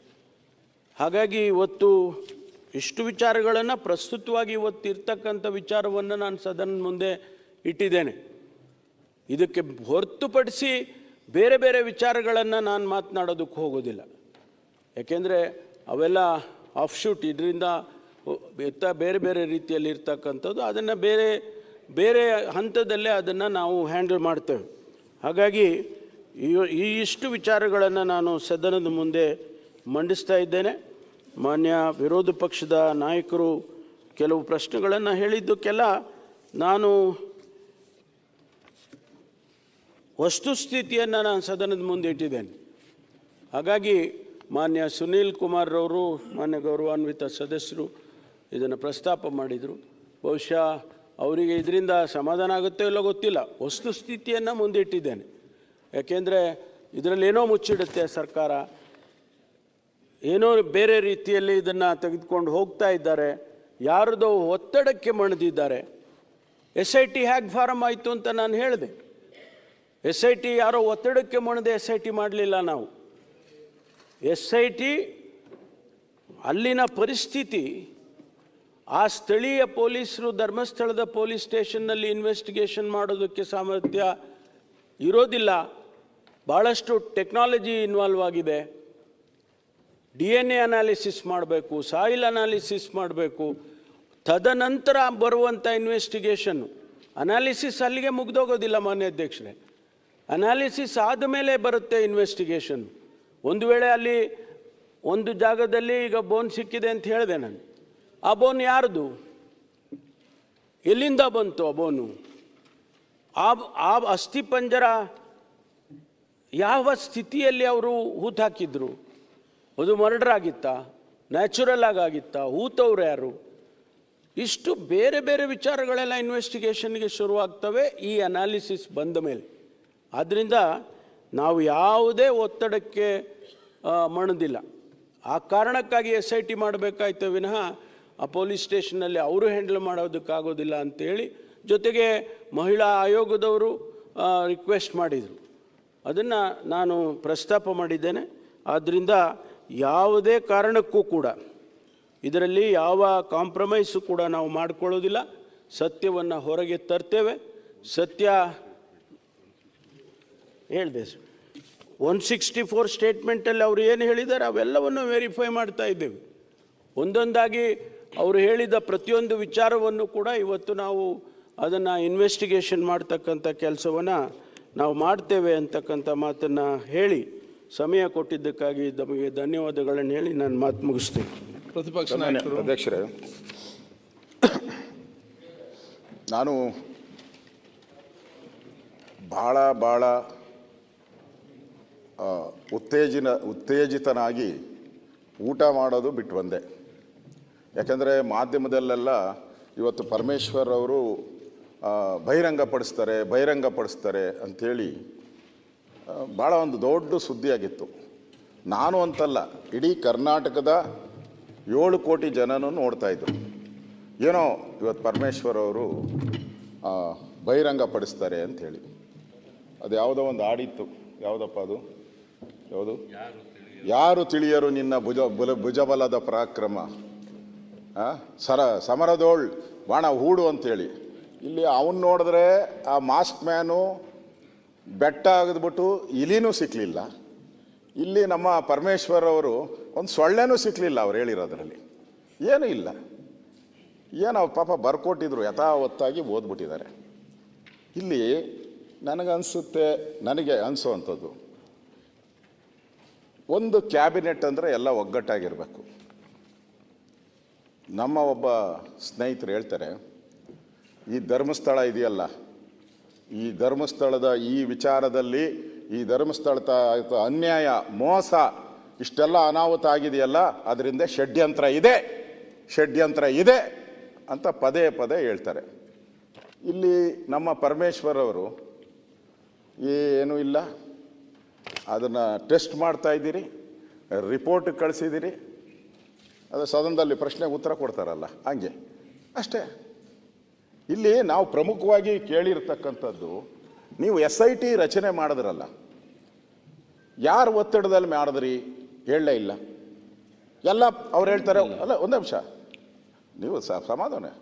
ಹಾಂ, ಒತ್ತಡ ಅಂತ ಹೇಳಿಲ್ಲ ಅಂತ ಹೇಳಿದ್ರೆ ದಯವಿಟ್ಟು ಅವತ್ತಿನ ಪತ್ರಿಕೆ ತೆಗೆದು ನೋಡಿ, ಒಂದು ವಾರದ ಪತ್ರಿಕೆ. CM ಮನೆಗೆ ಯಾರ್ಯಾರು ಪ್ರಗತಿಪರರು, ಈ ನಗರ ನಕ್ಸಲರು, ಯಾರ್ಯಾರು ಏನೇನು ಹೋಗಿದ್ರು ಆ ಫೋಟೋಗಳೆಲ್ಲ ಹಾಕಿ ಅವ್ರ ಮನವಿ ಕೊಟ್ಟಿದ್ದಾರೆ ಎಲ್ಲರೂ. ಯಾರು ಹೋಗಿದ್ದವರು? ಏನು ನಾವು ಹೋಗಿದ್ರಾ? ನಾವೆಲ್ಲ ಹೋಗಿದ್ದೀರನಪ್ಪ SIT ಮಾಡಿ ಅಂತ? ನಾವ್ಯಾರು ಹೋಗಿಲ್ಲ. ಒತ್ತಡ ಮಾಡಿದವ್ರ ಹೆಸರೆಲ್ಲ ಇದೆ, ಅವ್ರ ಫೋಟೋನು ಪತ್ರಿಕೆಯಲ್ಲಿ ಬಂದಿದೆ, ಅವ್ರು ಏನು ಒತ್ತಡ ಹಾಕಿದ್ರು ಬಂದಿದೆ. ಇಷ್ಟಿದ್ರು ನನಗೆ ಯಾರೋ ಹೇಳಿದ್ರು, ಪತ್ರಿಕೆ ಒಂದು ಪತ್ರಿಕೆಯಲ್ಲಿ ಬಂದಿತ್ತು, ಕಾಂಗ್ರೆಸ್ನ ಹೈಕಮಾಂಡ್ ಹೇಳ್ತು, ಅದಕ್ಕೋಸ್ಕರ SIT ಮಾಡಿದ್ರಿ. ಈಗೇನು ಹೇಳ್ತಾ ಇದ್ದಾರೆ, ಸತ್ಯ ಹೊರಬರಲಿ ಅಂತೇಳಿ ಮಾಡ್ತಾ ಇದ್ದೀರಿ ಅಂತ. ಅವ್ರು ಒಪ್ಕೊತೀನಿ, ಧರ್ಮಸ್ಥಳದ ಏನೋ ಒಂದು ತಪ್ಪುಗಳೇನಾಗಿದೆ, ಸರಿ ಏನಾಗಿದೆ ಅದು ಜಗತ್ತಿಗೆ ಬಂದ್ಬಿಡ್ಲಿ, ಅವರು ಪವಿತ್ರರಾಗೋತಾರೆ ಅಂತ. ಆಗೋ ಅನಾಚಾರ ಎಲ್ಲ ಆಗೋಗ್ಬಿಟ್ಟಿದೆ. ಈಗ ಕೋಟ್ಯಾಂತರ ಜನ ನೋಡ್ಬಿಟ್ಟಿದ್ದಾರೆ. ಧರ್ಮಸ್ಥಳದಲ್ಲಿ ರೇಪು, ಧರ್ಮಸ್ಥಳದಲ್ಲಿ ಕೊಲೆ, ರೇಪು ಎಲ್ಲ ನೋಡಿದ್ದಾರೆ. ನೀವು ಹೇಳಿದಿಲ್ಲ ಸ್ಟೇಟ್ಮೆಂಟ್, ಎಷ್ಟು ಜನ ನೋಡ್ತಾರೆ? ಎಷ್ಟು ಜನ ನೋಡ್ತಾರೆ? ಎಲ್ಲರೂ ನೋಡ್ತಾರ? ನೀವು SIT ರಚನೆ ಮಾಡಿದ್ರಲ್ಲ, ನಾನು ಬೆಳಗ್ಗೆನೂ ಪ್ರಸ್ತಾವ ಮಾಡಿದೆ. ಅವನ ತಲೆ ತೆಗೆದಾಕಿದ್ದನ್ನ ಪದನ. ಅವನು ಹೇಳ್ದ, ಮುಖ್ಯಮಂತ್ರಿಗಳು 28 ಕೊಲೆ ಮಾಡಿದ್ದಾರೆ, ಅವ್ರನ್ನ ಜೈಲಿಗೆ ಹಾಕಿ. ನಾನು ಇವಾಗ ಮತ್ತೆ ಒಂದ್ಸರಿ ನೋಡ್ಕೊಂಬಂದೆ, ಜೈಲಿಗೆ ಹಾಕಿ ಹೇಳಿದ್ದಾರೆ. ನಾನು ನೋಡಿದ್ದೀನಿ, ರಾಜೀನಾಮೆ ಕೊಡಬೇಕು ಅಂತ ಹೇಳಿದ್ದಾರೆ. ನೀವು ಅದನ್ನು ಹೇಳಿದ್ದೀರಾ, ಅದು ಮೇನಲ್ಲಾಗಿರೋದು ಅಂತ. ಮೇನಲ್ಲಿ ನಿಮ್ಮದೇ ಸರ್ಕಾರ, 13ನೇ ತಾರೀಕು ಚುನಾವಣೆ ನಡೆದಿರೋದು, 29ನೇ ತಾರೀಕು ಅವ್ರು ಸ್ಟೇಟ್ಮೆಂಟ್ ಕೊಟ್ಟಿರೋದು, ನಿಮ್ಮದೇ ಸರ್ಕಾರ. ಹಾಗಾದ್ರೆ SIT ರಚನೆ ಮಾಡಿ. ಮುಖ್ಯಮಂತ್ರಿಗಳು ಆ 28 ಹಣ ಎಲ್ಲೆಲ್ಲಿ ಉಣಿದ್ದಾರೆ ತೆಗಿರಿ. ನಾವು ಮುಖ್ಯಮಂತ್ರಿಗಳ ವಿರುದ್ಧ ಅಲ್ಲ, ಈ ತರದ ವ್ಯಕ್ತಿಗಳು ಯಾರು ಈ ಸಮಾಜಘಾತಕ ವ್ಯಕ್ತಿಗಳಿದ್ದಾರೆ ಇಂಥವ್ರ ಬಗ್ಗೆ ನೀವು ಏನ್ ಕ್ರಮ ತೆಗೆದುಕೊಳ್ತೀರಾ? ಒಂದು ಸ್ಪಷ್ಟ ಸಂದೇಶ ಹೋಗ್ಬೇಕಾಯ್ತಲ್ಲ. ಆ ವಿಶ್ವನಾಥ್ ಮಾತಾಡಿದ್ರು. ವಿಶ್ವನಾಥ್ ಮಾತಾಡಿದಾಗ ವಿಶ್ವನಾಥ್ ಬಗ್ಗೆನೂ ಅವರು ಹೇಳಿದ್ರು, ಈ ಸದನದಲ್ಲಿ ಏನಾದರೂ ಮಾತಾಡಿದ್ರೆ ಸದನದಲ್ಲೂ ನಮಗೆ ಬೆಲೆ ಇಲ್ಲ, ಸದನದಲ್ಲೂ ಬೆಲೆ ಇಲ್ಲ ನಮಗೆ. ಇಲ್ಲಿ ಮಾತಾಡೋದು ನೀವು ಆಚರಣೆ ಕಾಮೆಂಟ್ ಮಾಡ್ತೀರಾ ಅಂತ ಹೇಳಿದ್ರೆ ನಮ್ಮ ಸದನದಲ್ಲಿ ಯಾಕೆ ಮಾತಾಡ್ಬೇಕು ನಾವು? ಸದನದಲ್ಲಿ ಯಾಕೆ ಮಾತಾಡ್ಬೇಕು ನಾವು? ಅದರಿಂದ ನನಗೆ ಇಲ್ಲಿ DK ಶಿವಕುಮಾರ್ ಅವರು ಸ್ಪಷ್ಟವಾಗಿ ಹೇಳಿದ್ದಾರೆ, ಇದರಿಂದ ಷಡ್ಯಂತ್ರ ಇದೆ ಅಂತ ಹೇಳಿದ್ದಾರೆ. ಇಲ್ಲಿ ಇವರು ನನಗೇನು ಗೊತ್ತಿಲ್ಲ ಅಂತ ಹೇಳ್ತಾರೆ. ನೀನು ಆಮೇಲೆ ಮಾತಾಡಪ್ಪ, ಏನು ಗೊತ್ತಿಲ್ಲ ಮತ್ತೆ ಮಾತಾಡಿ. ಒಟ್ಟಾರೆಯಾಗಿ ನಿಮ್ಮ ಉದ್ದೇಶ ಏನು? ಈಗ ಮಾತಾಡಬೇಡ, ಅವ್ರು ಮಾತಾಡಿ ಆಗ್ಲಿ, ಮಾತಾಡಿ ಹೇಳ್ತಾರೆ ಕೇಳಿ.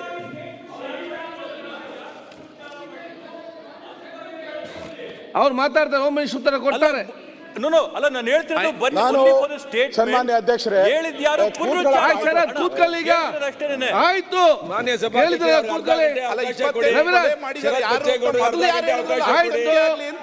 ಅಧ್ಯಕ್ಷರೇ,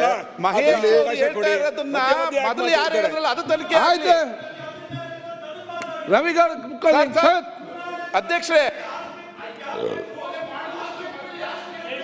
ಸನ್ಮಾನ್ಯ ಅಧ್ಯಕ್ಷರೇ, ಇಲ್ಲಿ ನಮಗಿರುವಂಥ ಪ್ರಶ್ನೆ, ಅವನು ಫಸ್ಟ್ನೇ ದಿನನೇ ಬರೋವಾಗ ಒಳ್ಳೆ ಒಳ್ಳೆ ಏನೋ ಎಂಟ್ರಿ ಅಂತಾರಲ್ಲ, ಸಿನಿಮಾ ಬರಬೇಕಾದ್ರೆ ಅದೇನೋ ತೋರಿಸ್ತಾರಲ್ಲ, ಏನಪ್ಪ ಟ್ರೇಲರ್ ಥರ ಬುರುಡೆ ಹಿಡ್ಕೊಂಬಂದ. ಬುರುಡೆ ಬಂದ ತಕ್ಷಣ ಎಲ್ಲ ದಂಗಾಗೋಗ್ಬಿಟ್ರು. ಏನೋ ಇರಬೇಕು ಬುರುಡೆನೇ ತಂದವನೇ ಅಂದರೆ ಇನ್ನೆಷ್ಟು ಹಣ ತೋರಿಸ್ಬೋದು ಇವನು ಅಂತ. ಅವ್ನು ಬುರುಡೆ ತಂದಲ್ಲ, ಎಲ್ಲಿಂದ ತಂದ? ನಿಮಗೂ ಗೊತ್ತಿದೆ, ಕಾನೂನು ಪ್ರಕಾರ ಗೃಹ ಸಚಿವರಿಗೂ ಗೊತ್ತಿದೆ, ನೀವು ಹಣ ಉಣಿದ ಮೇಲೆ ತೆಗಿಯೋಕ್ಕೆ ನಿಮ್ಗೆ ಅಧಿಕಾರ ಇಲ್ಲ. ನಿಮಗೆ ಕಾನೂನು ಪ್ರಕಾರ ಅಧಿಕಾರನೇ ಇಲ್ಲ. ಇದೆಯಾ? ತಹಸೀಲ್ದಾರ್ ಹೋಗ್ಬೇಕು, ಕೋರ್ಟ್ ಆದೇಶ ಮಾಡಬೇಕು. ಯಾವುದಾನ ತೆಗಿಬೇಕಾದ್ರೆ ಕೋರ್ಟ್ ಆದೇಶ ಮಾಡಬೇಕು, ಕ್ಯಾಮ್ರಾ ಹಾಕಬೇಕು, CCTV ಕ್ಯಾಮ್ರಾಗಳನ್ನೆಲ್ಲ ಹಾಕಿ ಆಮೇಲೆ ತೆಗಿಬೇಕು. ಇವನು ಹೆಂಗೆ ತಗೊಂಡ? ಯಾಕೆ ಕೇಳಲಿಲ್ಲ ನೀವು? ಈ ಸರ್ಕಾರ ಜವಾಬ್ದಾರಿಯುತ ಸರ್ಕಾರ ಆಗಿದ್ದರೆ ಈ ಸರ್ಕಾರ ಯಾಕೆ ಕೇಳಲಿಲ್ಲ? ಅವನು ಅರೆಸ್ಟ್ ಮಾಡಬೇಕಾಯ್ತು. ಈ ಬುರುಡೆ ಫಸ್ಟ್ ಆ ಬುರುಡೆ ಎಲ್ಲಿತ್ತು ಅಂತ ಚೆಕ್ ಮಾಡಬೇಕಾಯ್ತು ಈ SIT ಅವರು. ಏನು ಕರೆದಿದ್ದ ಅವನು ಹಿಂದೆ ಎಲ್ಲೋದ್ರೆ ಹಂಗೆ ದಡ ಅಂತ ಓಡೋತಾರೆ, ದಡ ಅಂತ ಬರ್ತಾರೆ. ಅವ್ನು ಬುರುಡೆನ ಹಿಡಿದ್ಬಿಟ್ಟಿದ್ರೆ ಅವ್ನು ಬುರುಡೆ ಬಿಡ್ತಾನ ಇಲ್ಲ ಅಂತ ಕ್ಲೀನಾಗಿ ಗೊತ್ತಾಗ್ಬಿಡ್ತಾ ಇತ್ತು. ಬುರುಡೆ ಬಿಟ್ಬಿಟ್ರಿ ನೀವು. ಇವತ್ತು ಸರ್ಕಾರದ ಇಷ್ಟೊಂದು ಹಣವನ್ನ ತೆಗೆದುಕೊಂಡಿದ್ದೀರಾ. ಇವತ್ತು ಮಾಧ್ಯಮದಲ್ಲಿ ಬರ್ತಾ ಇದೆ, ಅನಾಮಿಕ ಸರಿಯಲ್ಲ. ಇದೊಂದು ಅತ್ಯಂತ ಗಂಭೀರವಾಗಿರ್ತಕ್ಕಂಥ ವಿಷಯದ ಬಗ್ಗೆ ಚರ್ಚೆ ಮಾಡ್ತಾ ಇದ್ದಾರೆ. ಸನ್ಮಾನ್ಯ ಗೃಹ ಸಚಿವರು ಶಬ್ದಕ್ಕೆ ಮತ್ತೆ ಮಾತಿಗೆ ಚರ್ಚೆ ಮಾಡಬೇಡಿ, ಸಬ್ಜೆಕ್ಟ್ ಅಲ್ಲಿ ಚರ್ಚೆ ಮಾಡಿ. ಶಬ್ದ ಮಾತಾಡೋದಕ್ಕೆ ಒಂದು ಮಾತು, ಅದಕ್ಕೆ ಚರ್ಚೆ ಮಾಡಿ. ಎಕ್ಸೂಮ್ ಮಾಡಬೇಕಾದ್ರೆ ಸಬ್ ಡಿವಿಷನಲ್ ಮ್ಯಾಜಿಸ್ಟ್ರೇಟ್ ಹತ್ರ ಅವ ಮಾತ್ರ ಮಾಡ್ಬೋದು, ನಮಗೂ ಅಧಿಕಾರ ಇಲ್ಲ. ಇದನ್ನೆಲ್ಲ ಸ್ಪಷ್ಟಗೊಳಿಸಿದ್ದಾರೆ.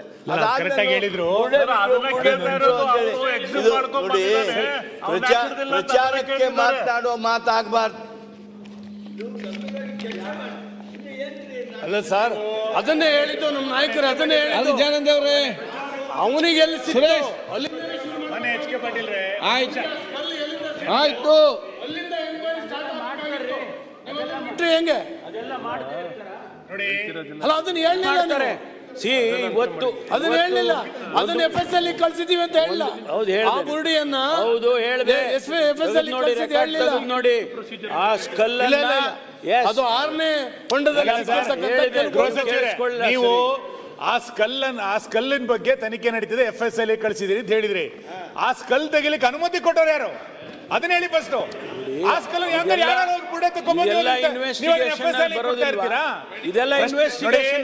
ನೀವೀಗ SIT ತನಿಖೆನಲ್ಲಿ, ಒಂದ್ ನಿಮಿಷ ಸರ್, SIT ತನಿಖೆನಲ್ಲಿ 17 ಗುಂಡಿಗಳನ್ನ ಏನ್ ತೆಗೆದ್ರಿ, ಅದರಲ್ಲಿ ಏನೇನ್ ಸಿಕ್ತು ಅದನ್ನ ಪರ್ಸ್ಯೂ ಮಾಡ್ಲಿಕ್ಕೆ ಒಬ್ರು ಮ್ಯಾಜಿಸ್ಟ್ರೇಟ್ ಇಟ್ಟಿದೀವಿ. ಸರಿ, ಆ ವಾದ ನಾನು ಒಪ್ಕೊಂಡೆ. ಆ ಅನಾಮಿಕ ಬಂದು ಆ ಬುರುಡೆನ್ ತೆಗಿಬೇಕಾದ್ರೆ ಯಾರು ಅನುಮತಿ ಕೊಟ್ಟಿದ್ರು?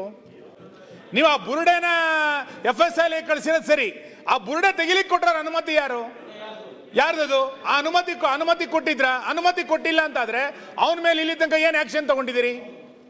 ಅವನ ಮೇಲೆ ಇಲ್ಲಿ ತನಕ ಏನು ಆಕ್ಷನ್ ತಗೊಂಡಿರಿ ಅಂತ ಹೇಳ್ಬೇಕಲ್ಲ.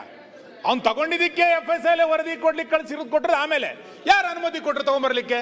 ಓಕೆ, ಉತ್ತರ.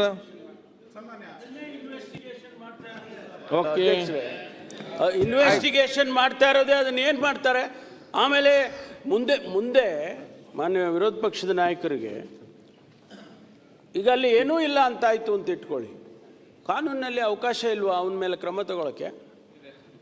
ಮತ್ತೆ ಅಲ್ಲಿವರೆಗೂ ಕಾಯ್ಬೇಕಲ್ಲ. ಅರೆ ಎಲ್ಲರೂ ಕ್ರಮ ತಗೊಳಕ್ಕಾಗುತ್ತಾ? ನೀವು ಸದನದಲ್ಲಿ ಇಲ್ಲಿ ಹೇಳಿದ್ರಿ ಅಂತ ಹೇಳಿ ಹೋಗಿ ಅವ್ರ ಮೇಲೆ ಕ್ರಮ ತಗೊಂಡಕ್ಕಾಗತ್ತಾ? ಏನ್ ಮಾತಾಡ್ತಾರೆ?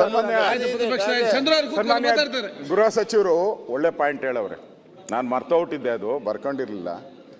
ಅಕಸ್ಮಾತ್ ಅಲ್ಲಿ ಏನು ಇಲ್ಲ ಅಂತ ಹೇಳಿದ್ರೆ, ಇಲ್ಲ ಅಂದಿದ್ರೆ ಅವನ ಮೇಲೆ ಆಕ್ಷನ್ನು ತಗೊಬೋದಲ್ಲ ನಾವು ಅಂತ ಸೆಕ್ಷನ್ನು ಕೂಡ ಹೇಳಿದ್ದಾರೆ. ನನಗೀಗ ಬಂದ ಸುದ್ದಿ. ಓಕೆ, ಈಗ ಅವನು ಹೇಳಿದಾನಂತೆ, ನಾನು ತಮಿಳ್ನಾಡಲ್ಲಿದ್ದೆ, ನನಗೇನು ಗೊತ್ತಿಲ್ಲ, ನಾನು ಮನೆ ಕಟ್ಸ್ಕೊಡ್ತೀನಿ ಅಂತ ಹೇಳಿದ್ರು, ನನಗೆ ದುಡ್ಡು ಕೊಡ್ತೀನಿ ಅಂತ ಹೇಳಿದ್ರು. ಅದು ಯಾರೋ ಒಬ್ಬ ಲೇಡಿ ಬಂದ್ಲು, ನನಗೆ ಭಯ ಆಯಿತು. ಅವಳು ಸ್ಟೇಟ್ಮೆಂಟ್ ಕೊಟ್ಮೇಲೆ ನನಗನ್ನಿಸ್ತು ಇವಳು ಹೇಳೋದು ಎಲ್ಲನೋ ಒಂದು ನನಗೆ ಮೂಳೆ ಸಿಗುತ್ತೆ, ನಾನು ಕೊಡ್ಬೋದು ಅಂತ. ಈಗ ನನಗೆ ಬರ್ತಾ ಇದೆ, ಟಿವಿಗಳಲ್ಲೆಲ್ಲ ಬರ್ತಾ ಇದೆ. ಅದು ಅಲ್ಲ ಹೇಳಿದ್ದು ಇವರು, ಏನು ಇಲ್ಲ ಅಂದರೆ ಇವರು ಎಷ್ಟು ಅಂದರೆ ನಮ್ಮ ಪರಮೇಶ್ವರ್ ಅವರು ಎಷ್ಟು ಕೂಲಾಗಿ ಆ ಬೆಣ್ಣೆ ಒಳಗಡೆ ಕೂದಲು ತೆಗೆದುತ್ತರ ಹೇಳ್ತಾವ್ರೆ ರೆಡಿ ಮಾಡ್ಕೊಂಬಂದು. ಇಡೀ ರಾಜ್ಯದಲ್ಲಿ ಗೃಹ ಸಚಿವರೇ, ಇಡೀ ರಾಜ್ಯದಲ್ಲಿ ಸುಮಾರು 3-4 ಲಕ್ಷ ಜನ ಹೋರಾಟ ಮಾಡ್ತಾ ಇದ್ದಾರೆ, ಬೀದಿಗಿಳಿದು ಧರಣಿ ಮಾಡ್ತಾ ಇದ್ದಾರೆ. ಇದೇನು ನಿಮ್ಮ ಕಣ್ಣು ಕಾಣಿಸಲ್ವ ಸರ್ಕಾರ ಕಣ್ಣಿಗೆ? ಏನೂ ಇಲ್ಲ, ಏನೂ ಇಲ್ಲ. ಅಗದಿದ್ದೀರಲ್ಲ ಕಾಡನ್ನೆಲ್ಲ ಹೋಗಿ, ಫಾರೆಸ್ಟ್ ಪರ್ಮಿಷನ್ ತೊಗೊಂಡಿದ್ದೀರಾ ನೀವು? ಯಾರು ಪರ್ಮಿಷನ್ ಕೊಟ್ಟರು ನಿಮಗೆ? ಕೋರ್ಟಲ್ಲಿ ಹೇಳಿದ್ರಾ? ನಾನು ಕೇಳ್ತಾ ಇದ್ದೀನಿ, ಕಂಪ್ಲೇಂಟು ಕೊಟ್ಟಾಗ ಪೊಲೀಸರು ಹೋಗಿ ಕೋರ್ಟಲ್ಲಿ ನನಗಿರೋ ಮಾಹಿತಿ ಪ್ರಕಾರ ಪೊಲೀಸರು ಈ ಕೇಸನ್ನು ಈ ಸೆಕ್ಷನ್ ಪ್ರಕಾರ ನಾವು ಮಾಡೋಕ್ಕೆ ಬರಲ್ಲ, ನೀವು ಅನುಮತಿ ಕೊಟ್ಟರೆ ಮಾಡ್ತೀನಿ ಅಂತ ಕೇಳಿದ್ದಾರೆ ಪೊಲೀಸರು. ಕೋರ್ಟು ಪರ್ಮಿಷನ್ ಕೊಟ್ಟಿದ್ದಾರೆ, ನೀವು ತನಿಖೆ ಮಾಡಿ ಅಂತ ಕೊಟ್ಟಿದ್ದಾರೆ. SIT ಮಾಡಿ ಅಂತ ಕೊಟ್ಟಿದ್ದಾರಾ? ನನ್ನ ಪ್ರಶ್ನೆ. SIT ಮಾಡಿಕೊಟ್ಟಿದ್ದಾರಾ? ಹಾಗಾದರೆ ಇಡೀ ರಾಜ್ಯದಲ್ಲಿ ನಾನು ಗೃಹ ಸಚಿವನಾಗಿದ್ದೆ, ಇಡೀ ರಾಜ್ಯದಲ್ಲಿ 1,000 ದಿನ 1,000 ಕಂಪ್ಲೇಂಟ್ ಬರ್ತದೆ. ನೀವ್ಯಾಕೆ ಎಲ್ಲಿ ಮಾತಾಡ್ತೀರಿ? ಸರ್ಕಾರ ಉತ್ತರ 1,000 ಕಂಪ್ಲೇಂಟ್ ಬರ್ತದೆ ಡೈಲಿ. ಗೃಹ ಸಚಿವರಿಗೆ, ಮುಖ್ಯಮಂತ್ರಿಗೆ 1,000 ಕಂಪ್ಲೇಂಟ್ ಬರ್ತದೆ. ನನ್ನ ಮಗನ್ನ ಹೊಡೆದಾಕಿದ್ರು, ನನ್ನ ಮಗ ಕೊಲೆ ಮಾಡಿದ್ರು, 1000 ಬರ್ತೈತೆ. ಹಂಗಾರೆ 1000ಕ್ಕೂ SIT ಮಾಡಿದ್ದೀರಾ? ಇದಕ್ಕೆ ಯಾಕೆ ಮಾಡಿದ್ರಿ? ಇವತ್ತು ಧರ್ಮಸ್ಥಳದ ಮಾನ ಹರಾಜ್ ಆಯ್ತಲ್ಲ, ಕಟ್ಕೊಡ್ತೀರಾ ನೀವು? ಈ ಸರ್ಕಾರ ಕಟ್ಕೊಡ್ತೀರಾ ಹೇಳಿ? ಧರ್ಮಸ್ಥಳದ ಮಾನ ಹರಾಜ್ ಆಗಿದೆ, ಇವತ್ತು ಕಟ್ಕೊಡ್ತೀರಾ ನೀವು ಸರ್ಕಾರ? ಇದರಿಂದ ಯಾರಿದ್ದಾರೆ ನಮಗೆ? ಇವನೆಲ್ಲ ಇವನು ಬಿಟ್ಬಿಡಿ, ಇವನೆಲ್ಲ ಮುಖ್ಯ. ಇದರಿಂದ ಇರುವಂತ ಕುತಂತ್ರ ಯಾವುದು? ಇದರಿಂದ ಇರೋ ಕುತಂತ್ರ ಯಾವುದು? ಇದರಿಂದ ಇರೋ ಗ್ಯಾಂಗ್ ಯಾವುದು? ಅದು ಬೇಕು ನಮಗೆ. ಷಡ್ಯಂತ್ರ. ಈಗ DK ಶಿವಕುಮಾರ್ ಅವರು ಹೇಳಿದ್ದಾರೆ, ನಾನು ಅವ್ರಿಗೆ ಬೆಂಬಲ ಕೊಡ್ತೀನಿ. DK ಶಿವಕುಮಾರ್ ಅವರಿಗೆ DK ಶಿವಕುಮಾರ್ ಹೇಳಿದ್ದಾರೆ, ಬೆಂಬಲ ಕೊಡ್ತೀನಿ ನಾನು. ಷಡ್ಯಂತ್ರ ಇದೆ ಅಂತ ಅವರು ಷಡ್ಯಂತ್ರ ಯಾರು ಹೇಳ್ಬೇಕು? ಬಹಿರಂಗ DK ಶಿವಕುಮಾರ್ ಅವರು ಷಡ್ಯಂತ್ರನ ಬಹಿರಂಗಪಡಿಸಬೇಕು. ಇಲ್ಲ, ನಾವು ಅವರು ಈ ಷಡ್ಯಂತ್ರ ಯಾಕೆ ಹೇಳಿದ್ರು? ಈ ವಿಷಯ ಬಗ್ಗೆ ಚರ್ಚೆ ಮಾಡಿ ಅವ್ರು ಉತ್ತರ ಕೊಡ್ತಾರೆ. ಅವ್ರು ಯಾಕೆ ಹೇಳಿದ್ರು? DK ಶಿವಕುಮಾರ್ ಅವರು ಷಡ್ಯಂತ್ರ ಅಂತ ಹೇಳಿದ್ರಲ್ಲ, ಬಹಿರಂಗಪಡಿಸಿ. ಸದನದಲ್ಲಿ ಇದ್ದಾರೆ, ಬಹಿರಂಗಪಡಿಸಿ ಹೇಳಿ ಯಾರು ಷಡ್ಯಂತ್ರ ಮಾಡಿದ್ದಾರೆ. ನಾನು 100 ಶಿವಕುಮಾರ್ ಧರ್ಮಸ್ಥಳದ ಪರವಾಗಿದ್ದಾರೆ ಅಂತ, ಆ 101ನೇ ಶಿವಕುಮಾರ್ ಇವಾಗ ಹೇಳಿ ಯಾರ ಷಡ್ಯಂತ್ರ ಇದ್ದಾರೆ ಅಂತ ಧೈರ್ಯವಾಗಿ ಹೇಳಿ. ಈಗ SIT ರಚನೆ ಮಾಡಿದ್ಮೇಲೆ ಅಧ್ಯಕ್ಷರೇ, ನಾನು ಮುಖ್ಯಮಂತ್ರಿಗಳ ಮನೆಗೆ ಹೋಗಿದ್ದೆ.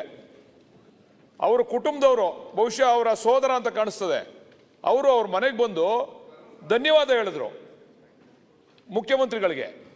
SIT ರಚನೆ ಮಾಡಿದ್ದೀರಾ, ಇದರಿಂದ ಸತ್ಯಾಸತ್ಯತೆ ಆಚೆ ಬರ್ತದೆ, ದಯಮಾಡಿ ತನಿಖೆನ ಮಾಡಿ ನೀವು ಶೀಘ್ರವಾಗಿ ಅದನ್ನು ಬಹಿರಂಗಪಡಿಸಿ ಅಂತ ಹೇಳಿ ಹೇಳ್ಬಿಟ್ಟು ಹೋದ್ರು ನಮ್ಮ ಮುಂದೆನೆ.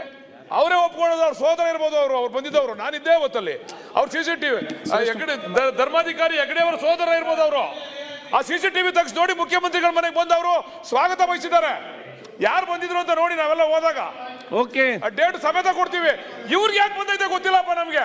ಇವ್ರು ಇದ್ರೂ ರಾಜಕೀಯ ಮಾಡಕ್ ಹೊರಟವ್ರೆ. SIT ತನಿಖೆ ನಡಿಬೇಕಾದ್ರೆ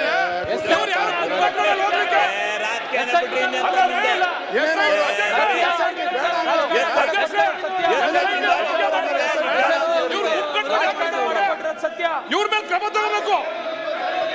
ಕ್ರಮ ತಗೋಬೇಕು. ಆಯ್ತು, ಇವರು ಕುತ್ಕೊಂಡು ಏನೋ ಕಾಂಗ್ರೆಸ್ನವರು ವಿರೋಧಿಗಳು, ನಾವೆಲ್ಲ ಅವ್ರ ಪರ ಇದ್ದೀವಿ ಅಂತಕ್ಕಂಥದ್ದು ಇದು ಒಳ್ಳೆ ಬೆಳವಣಿಗೆ. ತನಿಖೆ ನಡೀತಾ ಇದೆ, ಇದು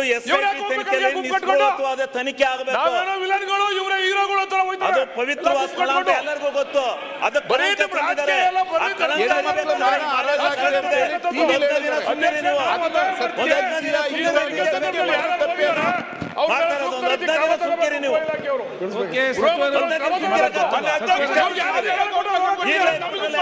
ತನಿಖೆ ನಡೀತಾ ಇದೆ.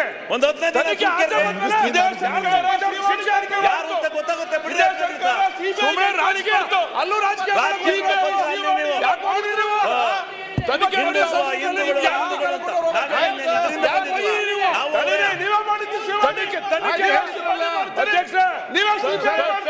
ದಿಕ್ಕನ್ನು ತಪ್ಪಿಸ್ತಾ ಇದ್ದಾರೆ. ಅವ್ರ ಮೇಲೆ ಕ್ರಮ ತಗೋಬೇಕು. ಮತ್ತೆ ಬಿಜೆಪಿ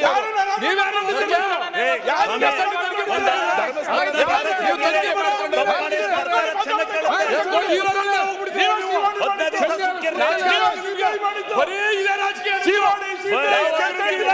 ಸಾಯ್ತೀರಾ ಎಲ್ಲ. ಬರೀ ಮಾನ್ಯ ಮಂತ್ರಿಗಳು ಯಾರು ರಾಜಕಾರಣ ನೀವು ಇದನ್ನ ಗಂಭೀರವಾಗಿ ತಗೊಂಡಿಲ್ಲ. ಸರ್ಕಾರ ನಿಮ್ಮ ಹತ್ರ ಕೇಳಬೇಕಾಗಿಲ್ಲ. ತಡ್ಕೊಂಡಿದ್ರಿ ಇನ್ನೊಂದು 15 ದಿವಸ 20 ದಿವಸ ಸುಮ್ಕಿರ್ರಿ. ಎಲ್ಲ ಬರುತ್ತೆ. 20 ದಿವಸ ತಡ್ರಿ, ಎಲ್ಲ ಸತ್ಯ ಬಯಲಾಗುತ್ತೆ, ಧರ್ಮಸ್ಥಳ ಪವಿತ್ರವಾಗುತ್ತೆ. ಸುಮ್ನಿರ್ರಿ ಸ್ವಲ್ಪ. ಯಾಕಿದ್ರಲ್ಲಿ ರಾಜಕೀಯ ಮಾಡ್ಕೋತೀರಾ? ಸುಮ್ಕಿರ್ರಿ. ಶಿವಲಿಂಗ ಅವ್ರು ಕೂತ್ಕೊಳ್ಳಿ. ಬಾಲಕೃಷ್ಣ ಅವರೇ, ಬಾಲಕೃಷ್ಣ ಮಾತಾಡಿ ಕೂತ್ಕೊಳ್ಳಿ. ಈಗ ಬಾಲಕೃಷ್ಣ ಅಧ್ಯಕ್ಷರೇ, ನೋಡಿ, ಇದು ಈ ವಿಷಯಾಧಾರಿತವಾಗಿ ಸಕಾರಾತ್ಮಕ ಚರ್ಚೆ ಆಗಲಿ. ಒಂದು ಶಬ್ದ ಮಾತಾಡುವಾಗ ತಪ್ಪಿದೆ, ಅದನ್ನು ನೋಡ್ಕೊಂಡು ಹೋಗ್ಬೋದು. ಇನ್ನೊಂದು ಮಾತಾಡಿದ್ರೆ ತಪ್ಪಿದ್ರೆ ಆ ಶಬ್ದ ಮತ್ತು ಈ ಭಾಷೆ ಅದರ ಬಗ್ಗೆ ಈ ಸಬ್ಜೆಕ್ಟ್ ಅನುಗುಣವಾಗಿ ಚರ್ಚೆ ಆಗಲಿ. ಅಧ್ಯಕ್ಷರೇ, ಹೋಮ್ ಮಿನಿಸ್ಟ್ರು ಭಾಳ ಸೀಸನ್ ಲೀಡರ್. ಅವ್ರಿಗೂ ಗೊತ್ತಿದೆ ಪರಿಸ್ಥಿತಿ ಏನು, ತನಿಖೆ ಯಾವ ಸಂದರ್ಭದಲ್ಲಿ ಪ್ರಾರಂಭ ಆಗ್ತದೆ, ಏನಾಗ್ತದೆ ಅಂತ. ಅದು ರೈಟೋ ರಾಂಗೋ, ಏನಾಗಿದೆಯೋ, ಷಡ್ಯಂತ್ರ ಇದೆಯೋ, ಒಳ್ಳೇದಿದೆಯೋ, ಕೆಟ್ಟದಿದೆಯೋ ಅಂತೇಳಿ ಒಂದು ಕಂಪ್ಲೇಂಟ್ ಬಂದ ಮೇಲೆ ಹೋಗಿ ಕೋರ್ಟ್ ಮುಂದೆ ಹೇಳಿದ ಮೇಲೆ, ಯಾವುದೋ ಒಂದು ಬುರ್ಡೆನೋ ಮತ್ತೊಂದು ಎತ್ಕೊಂಡೋಗಿ ಇಟ್ಟಿದ ಮೇಲೆ ಡೆಫಿನೆಟ್ಲಿ ಇಡೀ ಎಂಟೈರ್ ದೇಶ ನೋಡ್ತು, ಟಿ ವಿ ಹೇಳ್ತು, ಮತ್ತೊಂದಾದಮೇಲೆ ಸರ್ಕಾರ ಒಬ್ಬ ಒಬ್ಬ ಸರ್ಕಲ್ ಇನ್ಸ್ಪೆಕ್ಟ್ರ್ ಮಧ್ಯದಲ್ಲಿ ಅಲ್ಲಿ ಲೋಕಲಲ್ಲಿ ಅವರೇ ಅಲ್ಲಿ ಬೆಳಗ್ಗೆ ಸಾಯಂಕಾಲ ಕೆಲಸ ಮಾಡ್ತಾ ಇರ್ತಾರೆ. ನಾಳೆ ಹೇಳ್ತೀರಿ ನೀವು ಅವ್ರು ಫುಲ್ ಕಂಟ್ರೋಲ್ ಇದ್ದಾರೆ, ಮಂತ್ರಿಗಳಲ್ಲಿ ಹೋಗ್ತಾ ಇರ್ತಾರೆ, ಚೀಫ್ ಮಿನಿಸ್ಟ್ರು ಹೋಗ್ತಾರೆ, ಇನ್ನೊಬ್ರಿಗೆ ಚೀಫ್ ಮಿನಿಸ್ಟ್ರು ಕೂಡ ಈ ಆಸ್ ಎ ಹೈಯೆಸ್ಟ್ ರೆಸ್ಪೆಕ್ಟ್. ನಮ್ಮ CLPಲಿ ಈ ವಿಚಾರ ಪ್ರಸ್ತಾವನೆ ಮಾಡಿದಾಗ ಇದೇ ನಮ್ಮ ಗೌಡ್ರು, ಶಿವಲಿಂಗೇಗೌಡರು ಮತ್ತು ನಮ್ಮ ಬೇಲೂರು ಗೋಪಾಲಕೃಷ್ಣ ಅಂಕಲ್ರೆಲ್ಲ ಮಾಡಿದಾಗ ಯಾರ್ಯಾರು ಇದಕ್ಕೆ ಹಿನ್ನೆಲೆ ಏನು ಸುಳ್ಳು ಹೇಳಿದ್ದಾರೆ, ಮತ್ತೊಂದು ಮಾಡಿದ್ದಾರೆ, ಇದೆಲ್ಲ ನಿರ್ದಾಕ್ಷಿಣ್ಯವಾಗಿ ಕ್ರಮ ಕೈಗೊಳ್ತೀನಿ ಅಂತ ಅಂದ್ಬಿಟ್ಟು ಈ assured the floor of the house ಎಲ್ಲರಿಗೂ ಕೂಡ ಇದ್ರ ಬಗ್ಗೆ ಯಾವುದಿಲ್ಲ. ಈಗ ನಮ್ಗೆ ಏನಂತ ಅಂದರೆ, ಇದು ಒಬ್ಬ ರೆಸ್ಪಾನ್ಸಿಬಲ್ ಸೀನಿಯರ್ ಆಫೀಸರ್ಸ್ ಕೈಲಿ ಇದನ್ನು ಈ ಸಂದರ್ಭದಲ್ಲಿ ಯಾಕೆ ಅಂತಂದರೆ ಇಟ್ ಈಸ್ ನಾಟ್ ಇದು ಇಡೀ ನಮಗೆ ಅವ್ರ ಮೇಲೆ ನಂಬಿಕೆ ಇದೆ. ಇವ್ರಿಗೆ ಸ್ಟಾರ್ಟಿಂಗೇ ಹೇಳಿದ್ದಾರೆ. ಇವ್ರಿಗೆ ಎಷ್ಟಿದೆ ಅಂದರೆ ಇವ್ರು ಪ್ರತಿ ವರ್ಷನೂ ಈಗ ಬಿಟ್ಬಿಟ್ರೆ ಅಷ್ಟೇ 2-3 ವರ್ಷದಿಂದ ಪ್ರತಿ ವರ್ಷಕ್ಕೊಂದ್ಸತಿ ಹೋಗಿ 10 ದಿನ ಇದೇ ಧರ್ಮಸ್ಥಳದಲ್ಲಿ ಯೂಸ್ ಟು ಟೇಕ್ ಆರೋಗ್ಯ ತಪಾಸಣೆ ಮಾಡಿಕೊಂಡು ಬಂದಿದ್ದಾರೆ. ಯಾರೋ ನಮ್ಮ ಚೀಫ್ ಮಿನಿಸ್ಟ್ರು. ಈ ಹ್ಯಾಸ್ ದಟ್ ಬಿಲೀಫ್. ಈ ಹ್ಯಾಸ್ ದಟ್ ಬಿಲೀಫ್ ಪ್ರತಿಯೊಂದರಲ್ಲೂ. ನಮಗೆ ರಾಜಕೀಯ ನಾನು ನಿಮಗೆಲ್ಲ ಒಂದು ನಿಮಿಷ ನಿಮ್ಗೆ ನಾನು ಹೇಳೋದಂತ ಅಂದರೆ, ಅವತ್ತು ಸ್ಟಾರ್ಟಿಂಗೇ ನೀವು ತನಿಖೆ ಇದು SIT ಬೇಕಾಗಿಲ್ಲ ಅಂತ ಹೇಳ್ಬೋದು. ಈಗ 15 ದಿನ ಆದಮೇಲೆ ಅಲ್ಲ ನೀವೇನು ಹೇಳಿ ಮಾತಾಡಿಲ್ಲ ಸರ್. ಉಪಮುಖ್ಯಮಂತ್ರಿಗಳೇ ಬೇಡ ಅಂತ ಹೇಳಿಲ್ಲ, ಅದನ್ನೇ ಹೇಳ್ತಾ ಇರೋದು ಸರ್. ಈಗ ಒಂದ್ ನಿಮಿಷ ಹೇಳಿ ಸ್ವಾಮಿ, ನಾ ಆಮೇಲೆ ನೀವೇನ್ ನೀವು ನಾವು SIT ವಿರೋಧ ಮಾಡಿದೀವಿ ಅಂತ ಹೇಳಕ್ ಹೋಗ್ಬೇಡಿ. ನಾವು SIT ಅನ್ನ ಯಾವತ್ತೂ ವಿರೋಧ ಮಾಡಿಲ್ಲ. ಎಲ್ಲ ಹೇಳಿದೀವಿ. SIT ಸಕಾರಾತ್ಮಕ ಚರ್ಚೆ ಆಗಲಿ, ಆರೋಪ ಮಾಡಿದ್ರೆ ಹೇಗೆ? ಮಾನ್ಯ ಅಧ್ಯಕ್ಷರೇ, SIT ರಚನೆ ಮಾಡಿ ಇಡೀ ಹಿಂದೂ ಧಾರ್ಮಿಕ ಕ್ಷೇತ್ರದ ಬಗ್ಗೆ ಅಪಪ್ರಚಾರಗಳನ್ನು ಮಾಡುವಂತ ನೋಡಿ, ಆ ಗುಂಪಿನ ಜೊತೆಗೆ ಸರ್ಕಾರ ಇದೆ. ಜನ ರಸ್ತೆಗೆ ಬಂದವರು ನಿಂತಾಗ ಎರಡೂ ಕಡೆ ಬ್ಯಾಲೆನ್ಸ್ ಮಾಡುವಂತ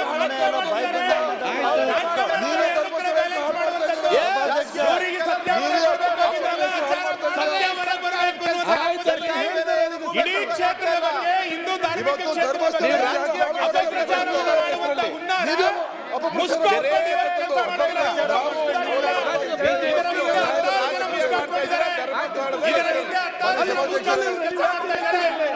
ಇದು ಇವತ್ತು ಗೊತ್ತಾಗಬೇಕಾಗಿರೋದು. ಯಾರ್ಯಾರು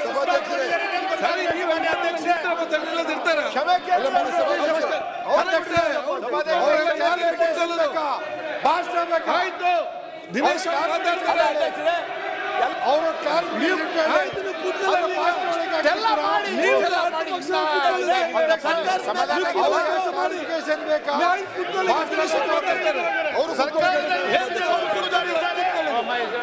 ಸರ್ಕಾರದಲ್ಲಿ ಇವರ ನಿರ್ದೇಶನದಲ್ಲಿ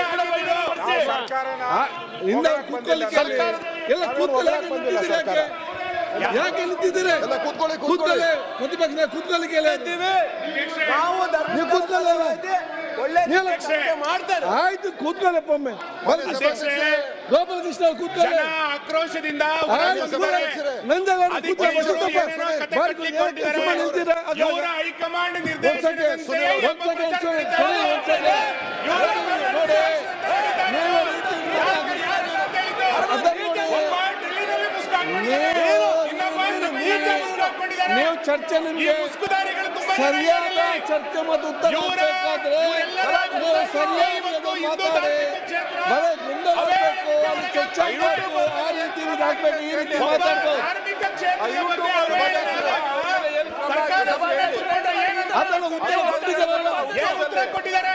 ಈಗ ಉತ್ತರ ಕ್ಲಾರಿಫಿಕೇಶನ್ ನೀವು ಬರೆದ ಆರೋಪ ಮಾಡ್ತೀರಲ್ಲ. ಆಯ್ತು, FIR ಮಾಡಿದ್ದಾರೆ. ಕೂತ್ಕೊಳ್ಳಿ ಈಗ. ಈಗ ಒಂದು FIR ಮಾಡಿದ್ದಾರೆ. ಶಿವಲಿಂಗ ಸರ್ಕಾರದ ಉದ್ದೇಶ ಅಧ್ಯಕ್ಷರೇ